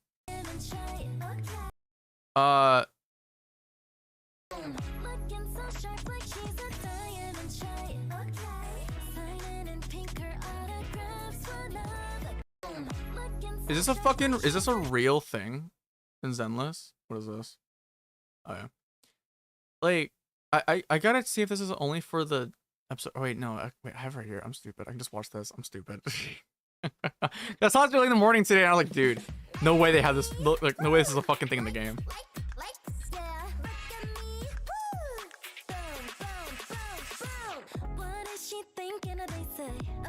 Okay. Tiny but mighty, say baby. So watch me glow. Sometimes you think I'm crazy. Crazy is the craziest. Everything that you know will be changing. You like it, you love it. Looking so sharp like she's a diamond shine. Oh yeah. Signing in pink, her autographs one of a kind. Obsessed is another statement. Can't get enough fun. I get up from the throne and open my mouth to say, woo! Liking me, what you liking me? Busy making the whole world my own.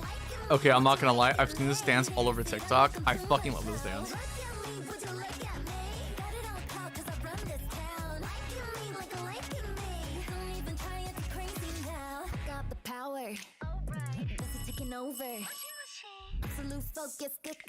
Dude, I'm just saying, if Hoyoverse ever invests in making like a rhythm dancing game, they would do fucking well the choreography. Like, goddamn. Okay, no, it was a thing in the goddamn episode. Fuck, I thought it was real for the game. That better be a thing in game though, I swear.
That's pretty good. That's a good animation. I like that.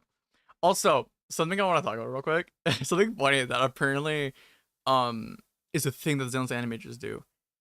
So when in animation and like animating in general, it's kind of common practice for the animators to go out of their way and like sort of like act out the scene for themselves. For those people that like are into like 2D animation, 3D animation, it's kind of common practice for the animators themselves to act out the scene and record it so that they can use themselves as a reference. It turns out the Zenless animators do that exact same thing for every Zenless animation in the game. We're talking the combat, and like in-game cutscenes, but also the promotional material. Called rotoscoping, yeah. But basically, if any of you are into Zenless and have been with the series as long as I have, there's a certain rat that had a one of these episodes a while ago, with a certain apple. That means fuck you guys. I'll show you guys the goddamn thing. That means for every goddamn animation, for every promotional material, the devs actively act it out. That also includes this. Like, that also means the devs have acted this out. I always change my routes, but that guy knew And where I'd be. the funny thing is too is that the footage they like provided the public of like them acting it out, it's like grown ass like 30 or 40-year-old like animators like just in the studio acting this shit out. But yeah, no, it does mean that at one point during the animation process, one of them did this. Maybe it was a ghost? A ghost? Is that so? Why don't you tell me more?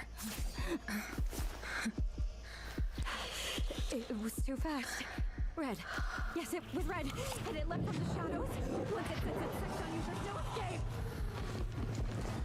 Like, that's just funny to me. That it's fucking cursed. Also, hi Trevor. I want to say that already. It's cursed as fuck. I get it, but it's funny to me to like imagine these like animators working hard, right? Working on like another banger animation, and then your boss comes in saying, "Hey, so we're working on an animation for a character called Jane Doe. This is the storyboard. We need you to animate it. However, you gotta be, I think I like the rundown and shit. It's like, listen, this is what you gotta fucking do. This is like Gooner bait to the max over here, all right?" Oh, that's just kind of funny to me though. Like, just imagining these animators. Like, imagine going into work, and it's like, man, I can't wait to like, another day of animating, right? Another day of animating. And then you go in and you got tasked with animating the fucking Jane Doe episode. That's fucking hilarious to me. Like, goddamn, that's genuinely funny. But yeah, also I want to watch a video by Monica. For those that aren't aware, Twitter has rolled out an This is a video an AI bullshit thingy, where basically it allows you to edit an image with Grok and what's it called? Create another image with it or whatever. It allows you to edit an image, and you can opt out of this apparently, or you can opt out of Grok using your information. However, Monica has been, I wouldn't say attacked. I guess attacked is the right word. Attacked and harassed by this new feature, and I don't know if she's gonna cover it in this video. I'll just let her talk. This is a video I never wanted to make. VTubers, we all know them. They're all 40-year-old men behind avatars. They're super ugly and stuff. They're super ugly, guys. VTubers are always hiding something. Well, I'm here to tell you the real reason why people do VTubing, and I learned it the hard way very recently. And if you skip this video because it's not actually aligning with your opinion on VTubers, you're scum. I don't know what to tell you, man. I'm gonna talk about something pretty serious here, and I think you should listen because it affects you too. Right now on Twitter.com, they added a feature that allows you to edit any image with the click of a button. Oh using no, Grok's she is. AI. Okay, she's gonna talk And there about are no rules as to what you can generate. Because last night I was sent artificially generated explicit image of my IRL self. And I know it was generated using Grok because it has the watermark in the corner. These range from me being in a bikini to me having bigger boobs to having sticky yogurt all over my face.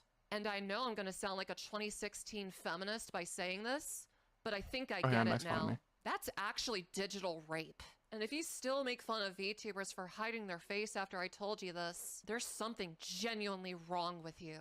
Because I think I get it. I finally get it. After all my years of being on the internet, I finally get it.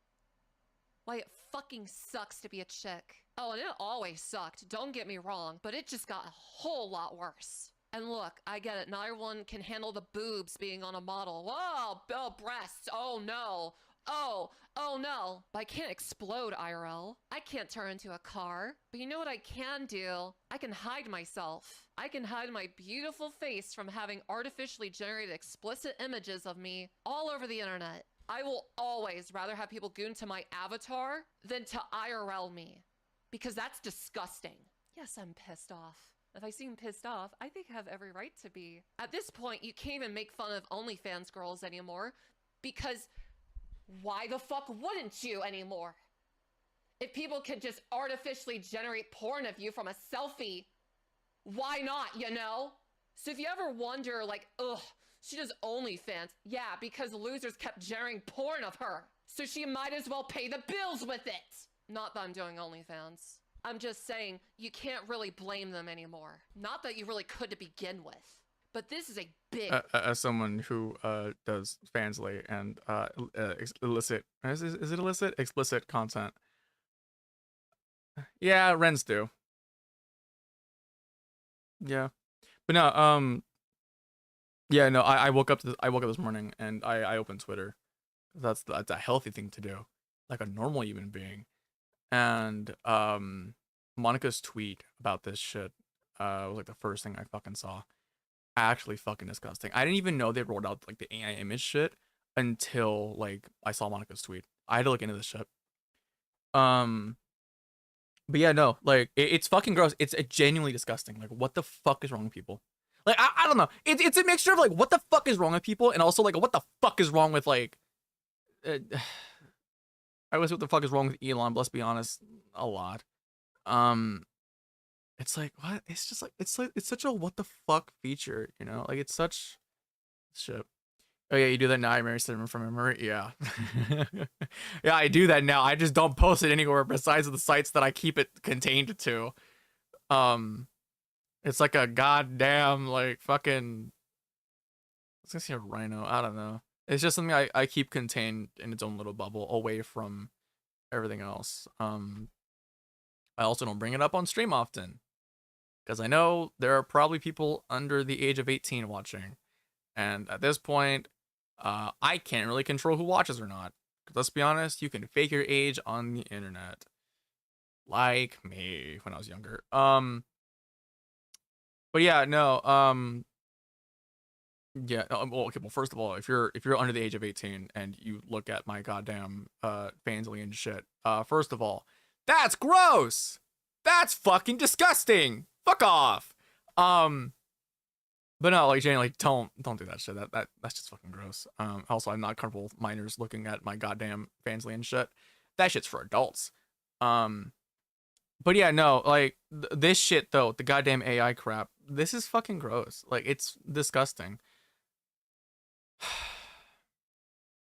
This year fucking sucks for VTubers, bro. Ah! Ah! I'm gonna put a fucking cooldown on that thing.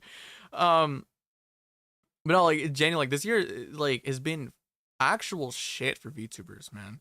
Between when yeah, I think the Doki Bird thing with XQC was this year. The thing that caused XQC to be a fucking like VTuber hater, like D1 hater. The VShojo collapse. The goddamn game award, not game awards, streamer awards. Fucking shit with burnt peanut, like, and then now this. It's can't catch a fucking break, man. VTubing's fucking hard, bro. This community is getting dicked on the entire, like, most of the time. It's so annoying. My donut's more fun this way. Oh my god. Oh my god. I mean, if I wait, hang on. I think they rolled this out. There was a thing that, where the fuck is it? Is it community roles manager? Yeah, it is. There was a, yeah, there you go. Yeah, no, there's a new thing now. Lead moderator. What does this do? I saw a thing about this the other day. I didn't look into it further because it looked boring. Sorry, I'm playing some music in the background while we yap and shit. Oh, come on, I don't want to fucking, no, get out of here.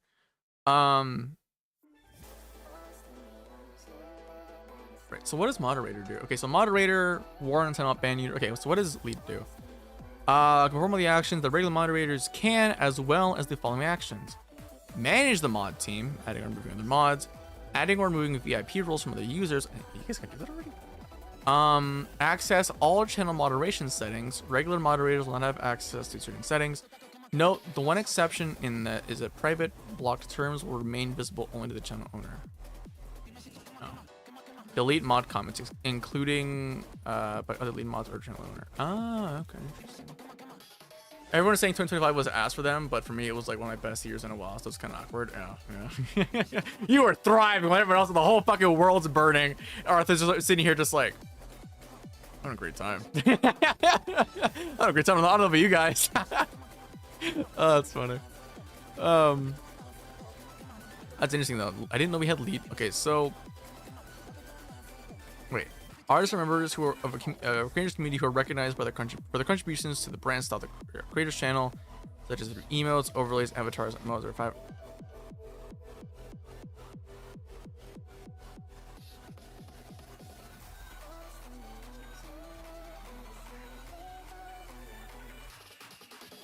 There we go. Let's be honest. Let's be honest. So I was contributing a lot to this channel. I mean, I got a boyfriend. That's about it. But one positive is better than zero. That's also fair. Yeah. Anything else I need to change here? Not really.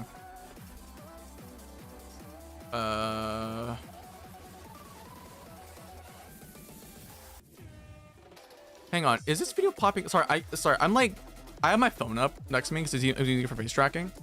And I'm getting like YouTube comments from I'm getting these. What the fuck? Hang on. Is this video popping off? Oh shit! Let's fucking go, dude. Hell yeah. Fuck yeah. How's it doing compared to other videos? Really fucking good. Oh my god. Hell yeah. Fuck yeah. It's been awesome actually how the videos do 1 out of 10 consistently. God damn. Fuck yeah. I wonder what the comments are. Oh my god. Okay, by the way, chat, I want to let this be known.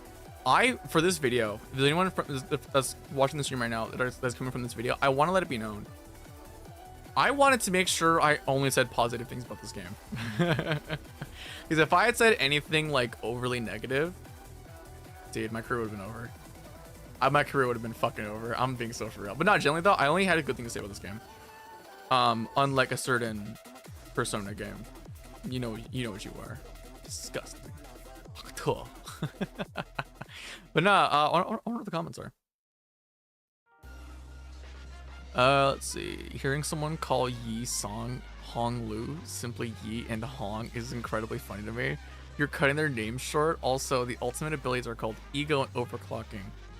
Overclocking is what you do with the non-base Ego when you hold to click them, forcing a use of their corroded version of the higher cost. I said we had fun. This game. Oh. So I got that wrong. Watch the video while doing Mirror Dungeon, Project Moonsteep for Agents Attack, play with fucking Kev. Oh my god. That's so funny. Reacting to my hate comments. Dude, nah, dude, oh my god. Let me see if I can sort by... Let me go to the comments of P5X video. Dude, no, if I want to react to hate comments, I'd go to this one. Dead ass. 266 comments. I think this is like the most out of like any video I've ever released. Let me see. Can I sort, by the way, for like comments? Is that a thing I can do? No. It'd be nice if you could like filter between like most comments. But no, I think this video, the P5X video though, has like the most comments of any video I've ever posted. Let's read a few, shall we? Hair like ratio is good in the Persona video. Is it? I actually wasn't looking at it.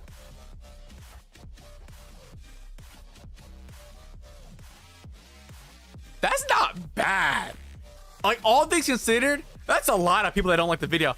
But all things considered, that ain't bad. You know, like, that's not that bad.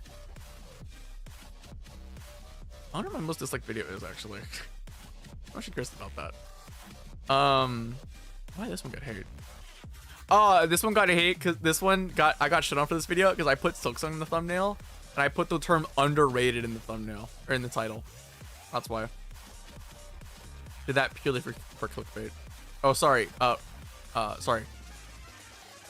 Content farming. I don't know the term. Yeah, no. It's Persona 5 and it's online. It's a good game. Stop crying. No. I wanted to play and I don't even want to play any. What? I want to play and don't even want to play anymore. I log in and I see nothing. I do and do nothing. Log out. Your friends sound like Igor from Persona 5. The deepened voice. Derp? The game isn't the worst thing in the world. It's being mishandled. Miserably. I'm not reading all that.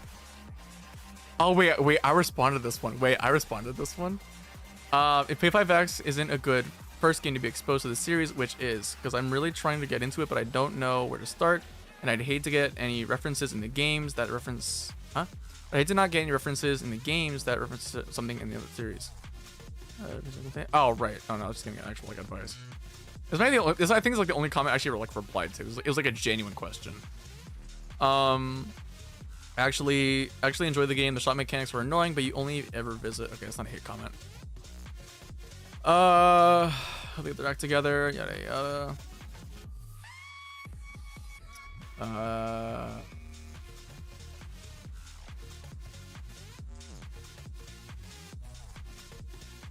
Not a lot of comments that are hateful. I'm not gonna lie. If you guys are seeing something, let me know. Yeah, friends, fuck you. Let's see. Oh my god, there we go. Here's a hate comment. Your fake character popping up during your analysis kind of put me off. I was wondering what that random theme breaking thing was every now and again. I thought it was part of the game at first, really immersion breaking.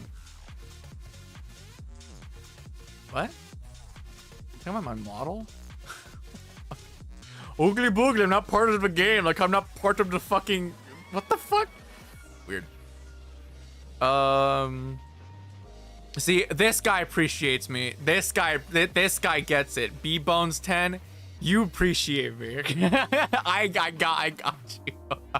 This is so stupid. Got a P5X. I wouldn't come and watch. Dude, okay, no, that's something I notice a lot.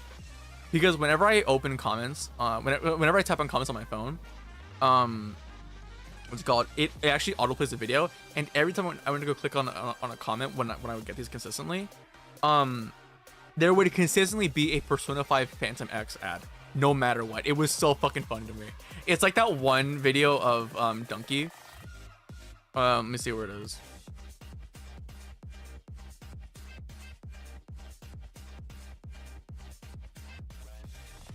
Let me see. It's like this. This one. Splatoon 2, Nintendo Switch. Game rated everyone 10 and up. Splatoon 2 is a fucking stupid game. It's like that. It was exactly like that. It was so fucking funny to me. I don't know why. First person ever to appreciate you. That's fucked up. That's fucked up. That's fucked up, man.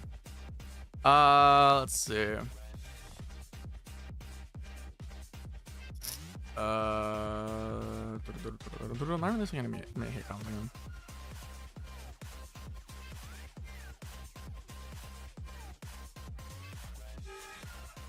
Oh, there we go. I wish people would stop crying about this game. It's really not that bad for what it is. Don't play gacha games without self-control. LOL. You sound foolish, RN. Okay. What the fuck? Persona fan when I mobile game Persona. What? Persona fan when mobile Persona game meant for a large audience is meant for a large audience of mobile players. Is it a mobile game only? Was it meant to just be purely a mobile game?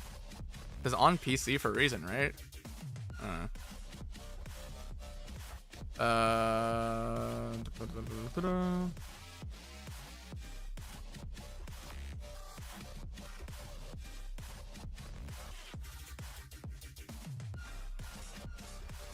What?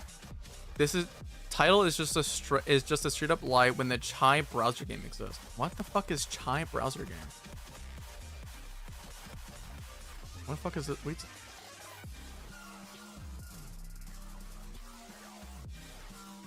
I'm scared to scroll. I'm scared to scroll. I don't know what this is. I mean, it's Persona 4. I'm like, what the fuck? Tactica. Nah, okay, listen. Nah, Tactica is actually fun to play. Oh, please don't. Yeah, I'm not scrolling. Fuck that. God, how long is this fucking song, bro? Damn, bitch! What the fuck? Hell no, we're moving this shit from the goddamn playlist. That is such a long ass song. Oh my god, here, we'll play a Persona song.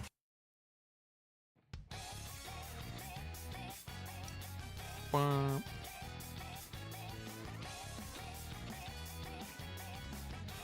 game was made by Kaneshiro. What the fuck?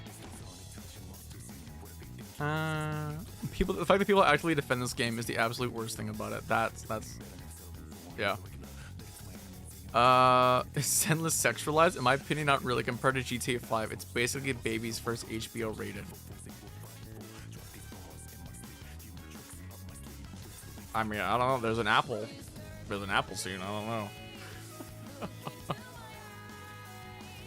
Bro saying that's a skill to play is easy. Play an actual gacha game that is skill based like Limbus Company. Oh my god! I fucking forgot this one! I forgot to bring this up in the video! Oh my god! I should have used that!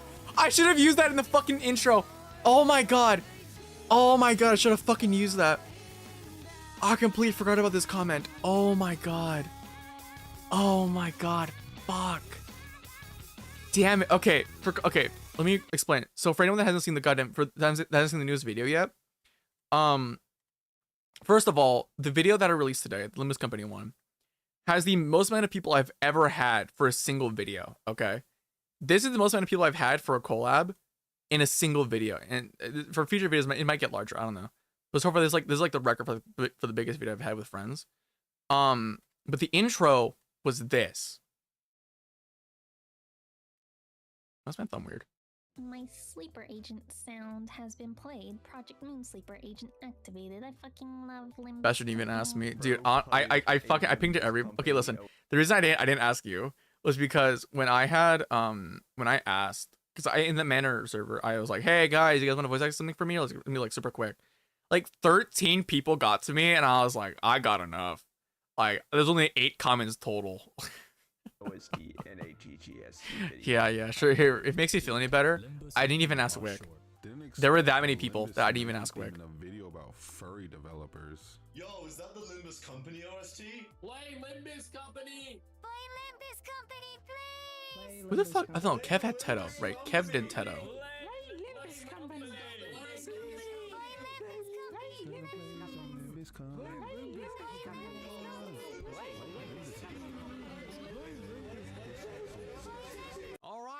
I get it. So yeah, so that was the intro. Girls telling me you excluded Queen doesn't help. Oh my god. But you know that when I was having them read out the comments, what I did was I filtered through the comments and I like cherry picked a few of them. Just like I was like when I was cherry picking a few of them, when I was cherry picking the comments, what I was doing specifically was looking for ones that would like I would say out loud and would fit within like a 5-second time span. Because I didn't want the intro to be that long. And the intro was only like a minute long, roughly. Not even that, it was like 40 seconds long. I think when I was going over I think I glossed over this one specifically. I wish I used this one. I wish I used it. It would have fanned the flames for the video so much better. It would have been so fucking funny. What a terrible video. Gacha game first, Persona later. It's a gacha game, right? This is outright false and very ignorant statement. PFX is probably the most faithful conversion of the gacha game. I'm not reading all that shit.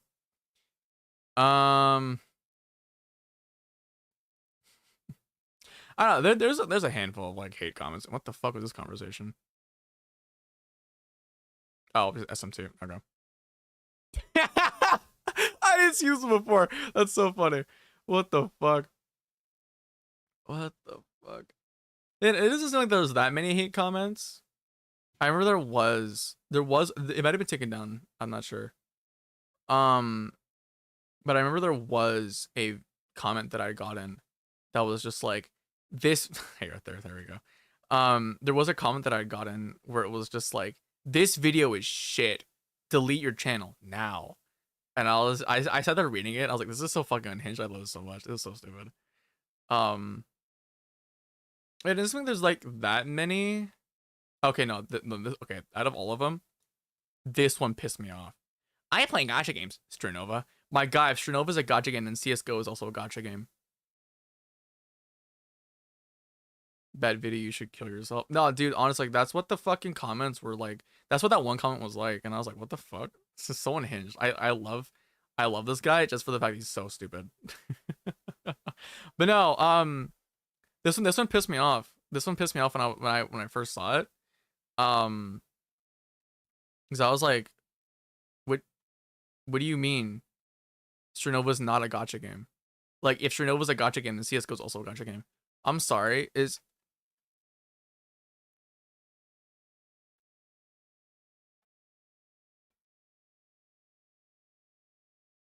Yes. Yes. You pull for hot 2D women. I'm sorry. It's a gacha game. Like, what the fuck? What the fuck? I don't know. It's like the same shit that I don't know. I gotta know this comment simply because it's the same logic as when I put Zenless in a roguelite video. Like what, a few months ago. I think it was like my first indie games video. No, it wasn't the first. No, this one. This one because I put Zenless under like a roguelike because it has a roguelike thing in it, like a roguelike mode or whatever. And I got comments being like, "You're an idiot. You're stupid. If it's a roguelike, then my balls are a Dark Souls game." And I'm just like, what the fuck? What the fuck? Like in my opinion, if a game has something, that means the title of whatever that fucking game is inside of it applies to it, you know? Like, if Splatoon has a fucking card game, well, it has a fucking card game in it, that means Splatoon is also by proxy a card game, or at least has a card game mode. Like, that's stupid. I don't know. It's like the same thought process though, where it's just like, if a game has a mechanic, are we really gonna sit here and not call it out by its name? Like, the fuck? I don't know. It's just stupid. It's just stupid logic in my opinion. But anyways, yeah, no, that shit was just stupid to me. There aren't that many hate comments though, not as many as I thought there was. A lot of them are like very understanding, admittedly. A lot of them are just like, yeah, it's bad. Yeah. That's kind of it. That's kind of like the extent of it, really. That's so funny to me, though.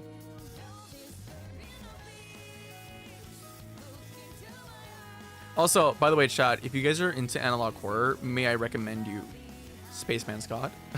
not this video, because this one's like almost 9 hours long.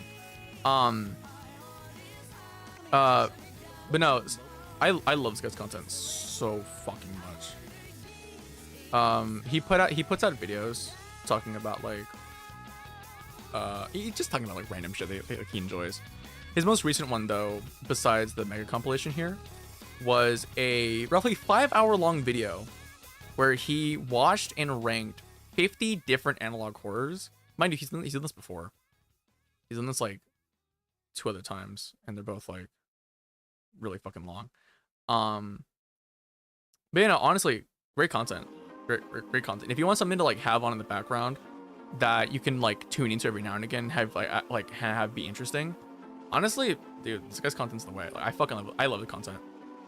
Like, if I'm not having like 8-bit Ryan or something in the background while I'm doing work or whatever, like, I'm not gonna lie, I've had this video playing in the background for like at least 2 days now. It's not over for very long. But yeah, anyways, chat, I'm gonna call it a stream. We did just hit 4 hours on the stream. and I am hungry because I just realized the last thing I ate today was a cinnamon roll around 2 p.m. And before that, cereal at 8. So I'm gonna end stream. For the YouTube side of stream, I don't think anyone's really here. There's like one guy. To the loyal one viewer in the YouTube side of stream, I will see you tomorrow for Helldivers. To everyone else who's not in the stream, goodbye. Anyways, as for the Twitch side of